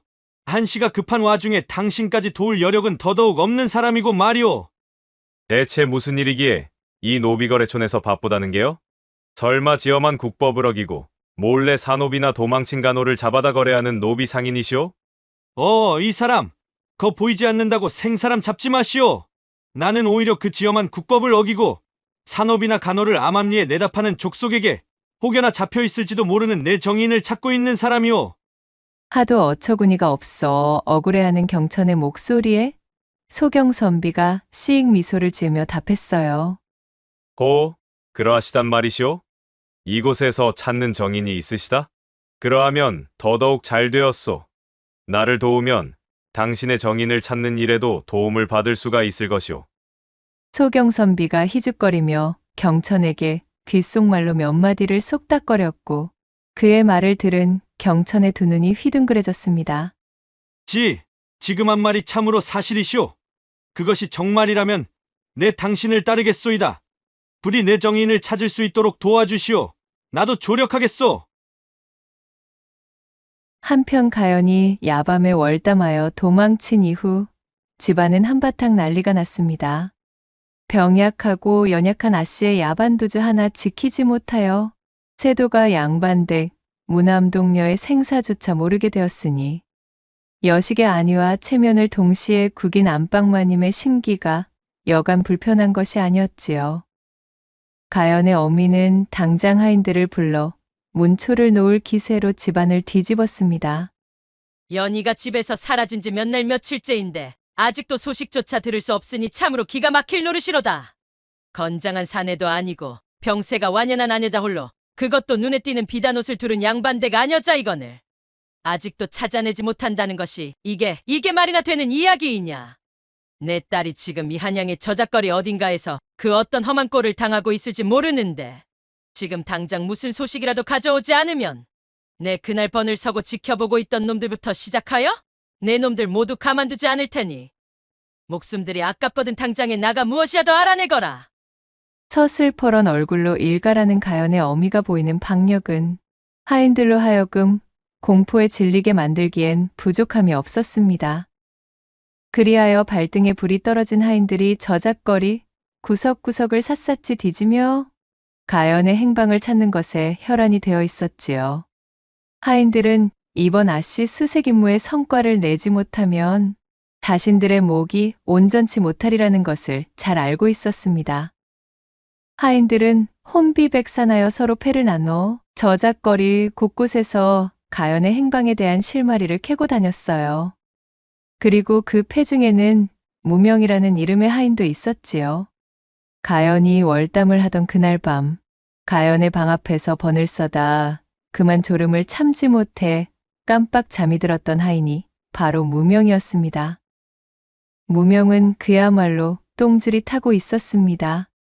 이대로 가연의 행방에 대한 단서 하나 잡지 못한다면 가연의 행방불명에 가장 많은 책임을 지게 될 하인은 다름 아닌 자신이 될 것이 분명했으니까요. 허참 제 얘기 이거야 원. 번 한 번 잘못 써는 바람에 아주 명줄이 간당간당하게 생겼구먼. 도대체 아씨는 그 몸으로 여집가정 어디로 달아나 버리신 거요? 무명은 씹듯이 욕지기를 뱉으며 눈을 부라렸습니다. 필사적으로 저작거리를 기웃거리며 가연의 흔적을 쫓고 있었지요. 그러던 중 드디어 무명 역시도 저작거리 가득나도는 사관에 등장한 정체불명 양반 여인에 대한 풍문을 접하게 되었습니다. 오라, 이거이 분명 인상착의로다가 볼 때 가연아 씨 힘이 틀림없구먼. 이 소식을 다른 하인들에게 알렸다가 일이 틀어지거나 공을 빼앗기면 내 목숨은 보전될 리가 없구먼. 다른 하인들 귓구녕에 들어가기 전에 후딱 확인부터 해야 쓰겄어. 이를 확신한 무명은 단걸음에 사관을 향해 발걸음을 옮겼습니다. 사관 골목으로 도착한 무명은 본인의 경험을 바탕으로 이곳저곳을 뒤져대기 시작했고 그렇게 잠복하여 며칠 동안 사관 골목을 헤맨 결과 드디어 한 으슥한 뒷골목 창곡간에서 익숙한 목소리를 마주할 수 있었습니다. 당장 이거 놓지 못하겠느냐? 썩 물러들 갈아잡느냐? 내가 누군지 안다면 감히 이런 짓은 하지 못할 것이니라. 음성을 확인하는 순간 무명의 눈에 생기가 감돌며 번뜩 빛이 있는 듯 했습니다. 이 목소리는 분명 가연아 씨의 목소리가 틀림없구먼. 확신에 찬 무명이 목소리가 들려오던 창곡간 벽 뒤에 숨어 머리만 빼꼼 내민 채 안쪽의 상황을 살펴보았습니다. 그 안에는 대여섯의 왈패들이 피로가 켜켜이 쌓인 채 몰골이말이 아니었던 가연을 애워싸고 있었지요. 경천의 소식을 찾아 사관골목을 얼마나 헤매고 있었는지 가연은 당장이라도 쓰러질 것 같은 꼬락서니로 오들오들 떨고 있었지만 그 안광만큼은 죽지 않고 서늘하게 살아있었습니다. 이보시오, 귀하신 여식분. 저기 바깥 시상에서 침깨나 뱉으면서 권세를 좀 누리셨는지 어쨌는지는 모르겠지만 이 사관골목 안에서는 그런 것이 무용지물입니다요. 여기는 족보는커녕 당장 내일까지 목이 붙어있을지 어떨지도 모르는 것들 천지라 아주 그냥 막사라제 끼는 놈들 소굴이구먼요. 그런 놈들이 득시글거리는 곳에서 그래 동네방네 값나가는 폐물을 들고 다닌다고 떠벌리고 다니시니 우리 같은 놈들을 안 만나고 백이겠소? 네 이놈, 무엄하구나. 내가 찾는 사람에 대한 소식을 전해주는 자에게 보답으로 주겠다 하였지. 언제 폐물을 들고 다닌다 떠벌렸단 말이더냐? 어서 물러나지 못하겠느냐? 순진한 것이요? 멍청한 것이요? 아직도 상황 돌아가는 낌새 파악이 아니 되는 모양이신갑지요? 나는 지금 예서 이리 시간을 허비할 수 없는 몸이다. 왈패들을 향한 가연의 외침에 절박함이 가득 실려 있었습니다. 경천에게 도움을 요청한 소경선비는 본디 사헌부의 관리였으나 임금의 눈에 들어 이후에 임금 직속의 어명을 받들어 변복을 한 채 암행을 다니던 비밀 감찰관이었습니다. 국법으로 금하는 산호비 암매매 또는 도망친 간호들을 적발하여 해당 가문으로 돌려보내는 것이 아니라 웃돈을 얹어 머나먼 다른 곳으로 팔아치우고 공증문서를 날조해주는 이 사관 뒷골목에 대한 풍문이 조정에까지 닿아 있었기에 이에 따른 조사차, 변복을 하고 정탐을 하고 있었지요. 이들은 국법을 어기는 천비, 노비매매 말고도 신분이 중인, 심지어는 양인인 자들도 그 연고가 취약하다 하면 남몰래 인신을 겁박하고 연금하여 노비 낙인을 찍은 후 머나먼 섬이나 염전 등에 팔아치워버리는 악독한 수법까지도 자행하던 악랄한 자들이었습니다. 사관골목에 스며들어 이러한 패거리에 대해 자맹을 펼치던 소경선비는 자맹 도중 그만 이 사관 패거리에게 발각되었고 도망치던 패거리 중 하나가 집어던진 야경분의 눈을 당하고 만 것이었지요.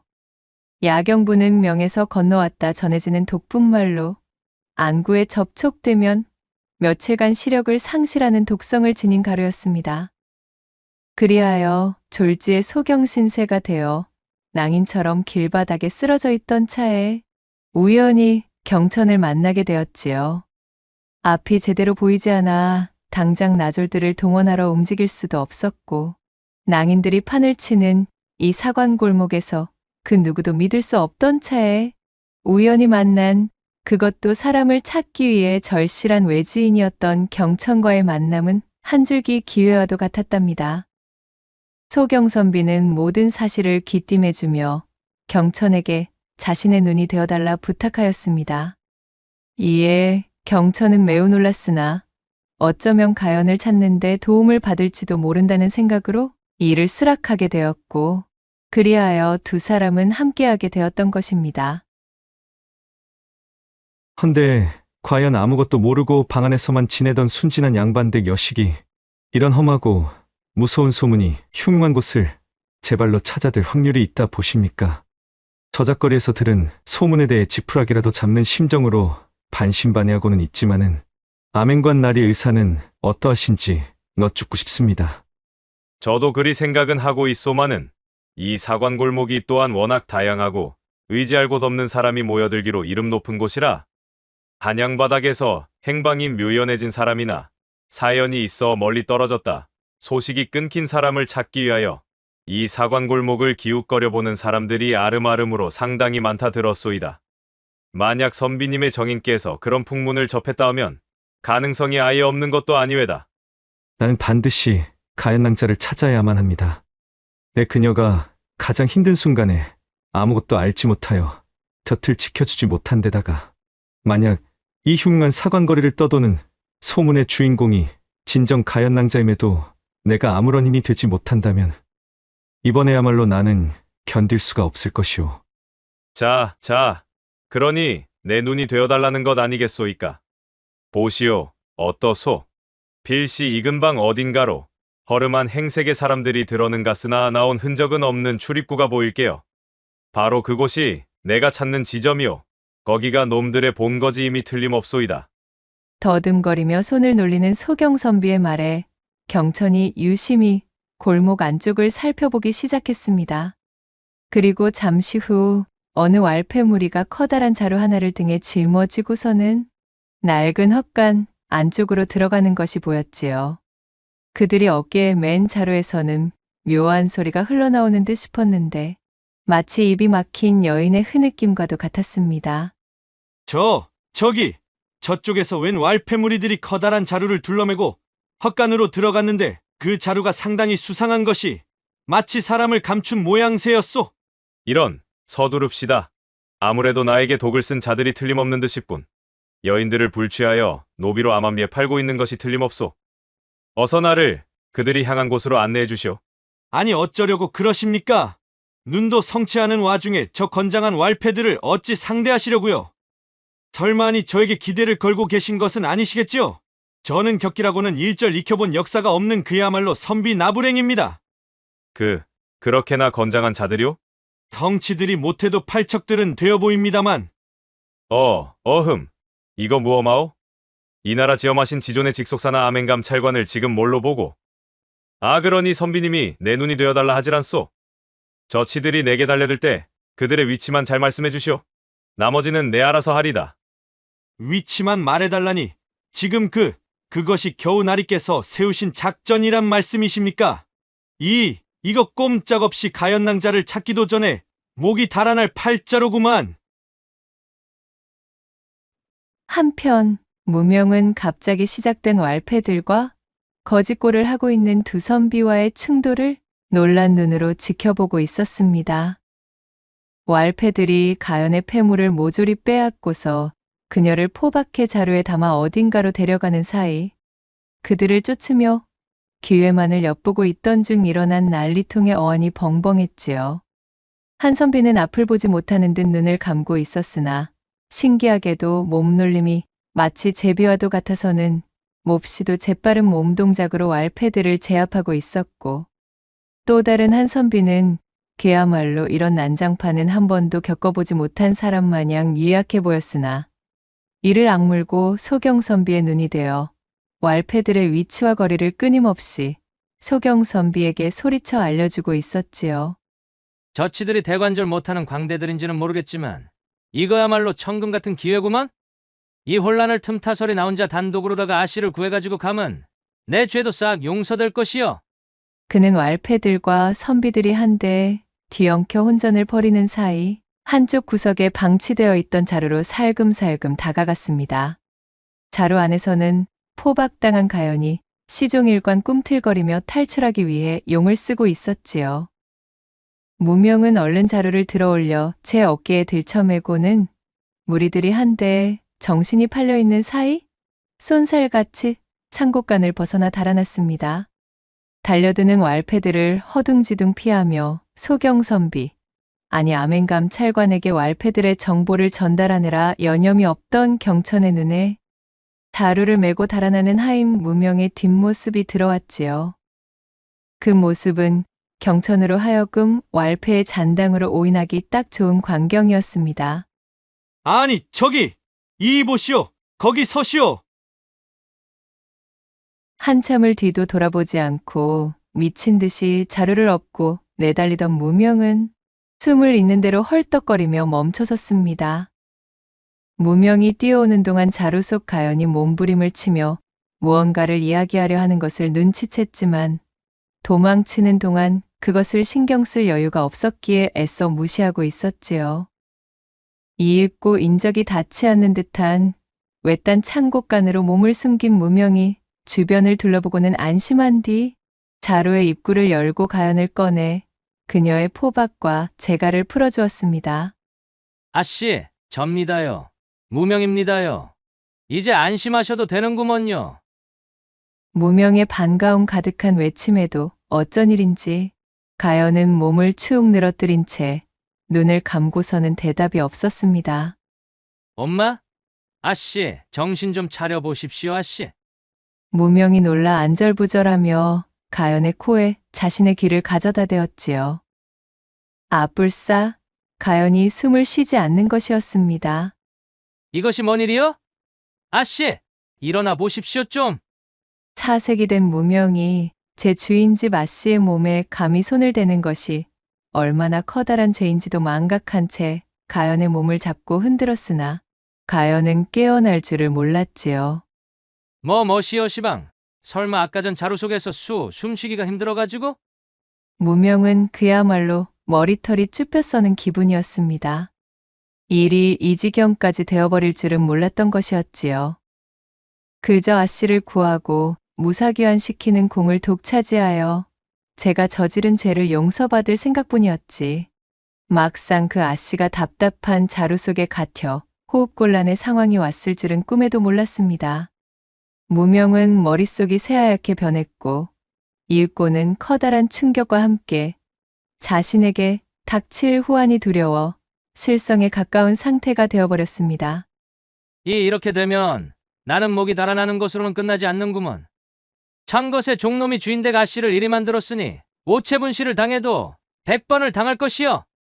무명은 고래고래 소리를 지르고는 자신의 머리를 쥐어뜯었습니다.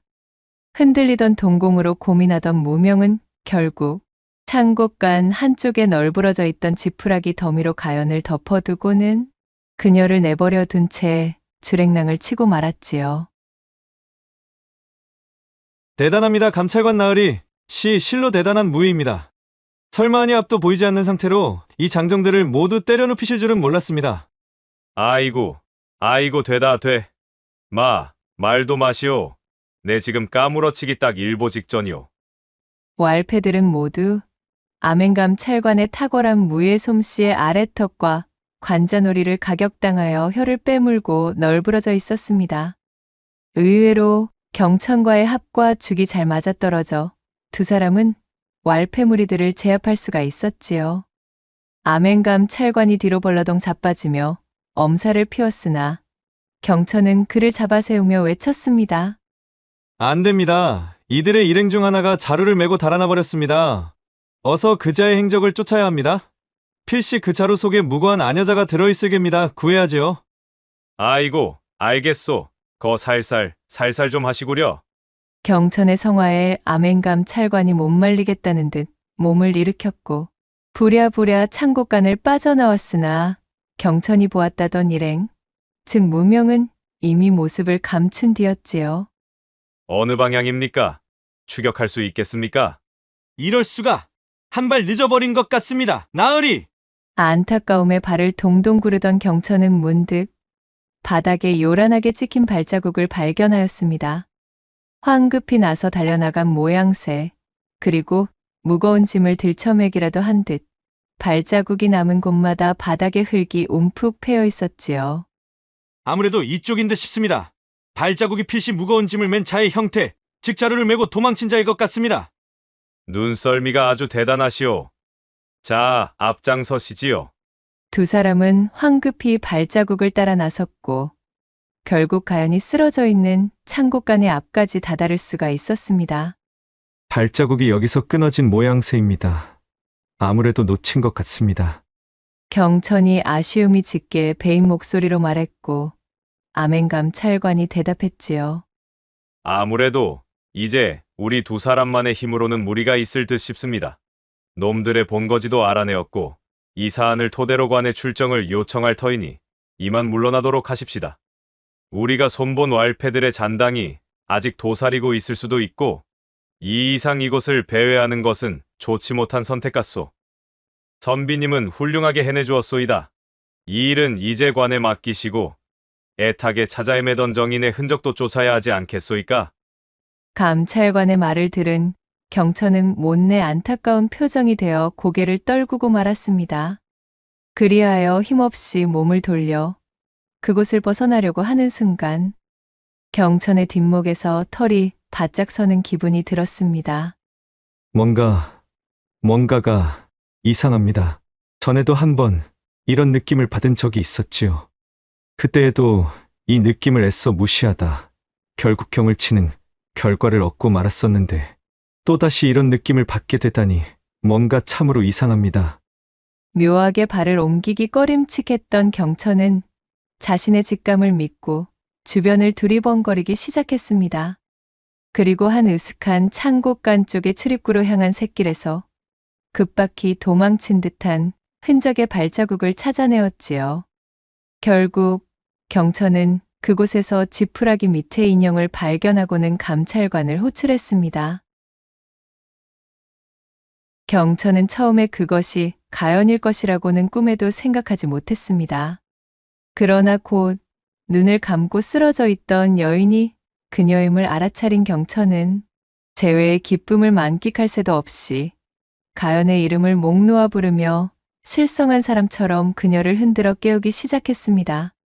이보시오, 가연낭자! 아니 대체 이게 어찌 된 일인게요? 어찌 이런 곳에 쓰러져 계시단 말이오? 내가 왔소이다. 경천이 왔소이다. 제발 눈을 좀 떠보시오. 눈을 감은 채 대답이 없는 가연을 끌어안고 경천이 소리쳤고 대강의 상황을 파악한 감찰관 역시 곧 쓰러져 대답 없는 아녀자가 경천이 애타게 찾던 그 정인임을 짐작할 수가 있었습니다. 경천은 눈물을 펑펑 쏟으며 가연의 이름을 외쳤고 경천의 눈에서 떨어진 눈물이 가연의 뺨으로 툭툭 떨어졌습니다. 감찰관이 경천의 어깨를 다독이며 그를 위로하려는 순간 세상에나 이게 어찌된 일인가요? 끊어질 듯 희미한 하지만 분명한 목소리가 기적적으로 들려왔습니다. 선비님. 그 목소리를 들은 경천은 믿기지 않는다는 표정이 되어 제품 안에 끌어안은 가연의 얼굴을 내려다보았고 파르르 떨리는 눈꺼풀을 힘겹게 들어올린 가연이 자신의 얼굴을 확인하고는 희미한 미소를 짓는 것을 발견하게 되었지요. 두 사람은 그야말로 창곡간이 떠내려갈 듯 눈물과 콧물을 쏟으며 오열하였고 그 소리가 천리를 타고 들릴 정도로 우렁차고도 애절한 기세였답니다. 그렇게 경천은 얄궂게도 엇나가기만 하던 가연과의 재회를 드디어 이루게 되었습니다. 이 얼마나 바람하지 않던 순간이던가요. 한때는 영원히 이루어지지 않을 것만 같던 순간이 당도하게 된 것입니다. 가연은 무사히 경천에게 구조되어 깨어나게 되었고 자나깨나 애타게 여식을 그리워하던 어미의 품으로 돌아갈 수 있었습니다. 가연아. 어머니! 경천의 손을 잡고 집으로 돌아온 가연은 자신을 반기는 어미를 끌어안고 통곡하였습니다. 이거사, 이 못난 녀석아. 그래, 제 어미 속을 문드러지게 해놓고 나갔으면 잘 지내기라도 할 것이지. 몰골이 대체 이것이 무엇냐? 참으로 불효녀가 따로 없구나. 가연의 어미는 가연을 끌어안은 채 그간 자신이 과도하게 여식을 통제하려 했음을 시인하였고 지난 과오에 대한 용서를 빌었습니다. 가연 역시도 제 뜻을 고수하기 위해 불효를 저지른 점에 대해 사죄하며 모녀간 화해의 장이 열렸습니다. 이윽고 함께 당도한 경천에게 모든 자초지종을 듣게 되었고 결국 자신의 딸을 살려낸 것 또한 경천이었음에 감사를 전하였지요. 한번 어긋난 것으로 사모하는 가연과 너무나 긴 시일을 떨어져 지내는 경험을 한 경천은 더 이상 두 번 다시 가연과 떨어져 지낼 생각이 없었습니다. 이토록 애틋하게 재회하게 되었음에 가연의 어미에게 가연과의 혼담을 허락해달라 간청하기에 이르렀어요. 비록 아직은 아무것도 이뤄내지 못한 보잘것없는 선비요나 가연낭자를 향한 이 마음만은 기필코 누구에게도 지지 않을 자신이 있습니다. 부디 저에게 가연낭자의 배필이 될 수 있는 영광을 주십시오. 그대 덕분에 딸을 잃을 뻔하였으나 결국은 그대 덕분에 딸을 되찾았으니 어쩌겠는가. 앞으로는 결코 한밤중에 월담만은 하지 못하게 자네가 단단히 붙들어두게나. 내 딸을 잘 부탁함세. 그리도 몸이 약하고 의욕이 없던 아이가 자네와 관련된 일에 이리도 물불을 가리지 않으니 어미가 되어 억지로 떼어놓은들 어찌 그것이 떨어질 수가 있겠는가 말이야. 그리하여 가연의 어미로부터 두 사람의 혼인을 정식으로 약조받았고 그렇게 경천은 향후의 기로가 정해질 때까지 가연의 집에 머물게 되었습니다. 두 사람은 한시도 떨어지지 않은 채 항시 맞잡은 두 손을 꼭 붙들고 놓지 않았습니다. 마치 잠시라도 떨어지면 다시 헤어질 것만 같은 불안감에 그들은 한 몸처럼 붙어 다녔지요. 시간은 정신없이 흐르고 흘러 암행감 찰관의 연이은 조치로 사안이 관부에 이관되어 암암리에 새를 불리던 사관 골목의 성세는 드디어 막을 내렸습니다. 어느덧 시력을 회복한 감찰관이 경천과 가연을 찾아왔습니다. 이거 선비님 덕택으로 아주 커다란 공을 세워 체면이 말이 아니게 높아졌습니다. 주상전하께서도 명을 성공리에 마무리 지은 것에 대해 깊이 치하하셨으니 참으로 감사드립니다. 제 덕택이라니요. 큰일은 감찰관 나으리께서 다 하셨는데 말입니다. 팔자에도 없던 활극을 겪느라 저는 그때만 생각하면 아직도 가슴이 벌렁댑디다. 덕분에 저도 꿈에 그리던 가연 낭자를 다시 만나게 되었으니 저 역시도 나으리께 감사에 마지 않는 마음입니다. 맞사옵니다. 참으로 감사드립니다. 이거야. 두 분께서 이리도 찰싹 달라붙어 계시니 조선의 원앙들이 다 울고 가겠습니다. 그려. 그렇게 한참 동안 웃으며 서로 간 인사와 안부를 나누던 도중 감찰관이 말했습니다. 주상전하께서 이번 공모에 선비님의 공적과 자질 또한 적지 않음을 아시고 저희 감찰 업무에 등용할 수 있도록 윤허하셨습니다. 함께 해보니 눈썰미도 보통이 아니신 것이 아마도 잘 해내지 싶습니다. 어떻습니까? 저와 함께 한번 움직여보지 않으시겠습니까? 어줍잖은 통을 바라며 과거 준비를 하시는 것보다는 녹봉이며 품계며 모든 것이 더 우위에 서는 자리입니다만. 감찰관의 말에 경천은 대번에 화색이 되었습니다. 가연과의 혼례를 앞두고 입신양명의 꿈을 위해 노력하고 있던 차에 찾아온 너무나 반가운 소식이었으니까요. 여부가 있겠습니까? 물론입니다. 이렇게 하여 암행감찰부에 새롭게 등용된 경천은 끊임없이 우예와 학술을 익히며 감찰관에 걸맞는 인재로 성장하게 되었고 마침내 그는 떳떳하게 가연과의 혼례를 성대히 올릴 수가 있었습니다. 이후로도 경천은 자신에게 주어진 임무를 충실하게 수행하여 임금의 신임을 바탕으로 큰 인물로 뻗어나가게 되었으며 또한 가연은 경천을 지아비로 맞이하여 아낌없는 내조로 그를 보필하였으니 자신이 사모에 맞이 않던 경천과 함께하며 차츰 그 병세도 회복하는 기미를 보여 향후에는 눈에 띄게 건강을 되찾게 되었습니다. 부인, 모든 것이 꿈 같기만 합니다. 참으로 나의 앞에 나타나 주어서 너무나 감사하오. 평생을 그대만 바라보며 사랑할 것을 다짐하겠소. 서방님, 저 역시 같은 마음입니다. 그때부터 지금까지 저희 지아비가 되실 분은 오직 서방님 뿐이셨습니다. 두 사람은 서로의 입에 입을 맞추며 서로의 마음을 깊이 나누었지요. 이후로도 두 사람은 서로를 아껴주고 위하며 늘 함께하였고 길고 긴 시간 동안 금슬을 뽐내며 해로하여 후세의 귀감이 되었다는 후문이 옵니다. 낭독해드린 이야기가 마음에 드셨다면 구독과 좋아요, 댓글로 야담상회를 응원해 주셔요. 늘 잊지 않고 야담상회를 찾아주시는 마님과 선비님들 시청해 주셔서 참으로 감사하옵니다.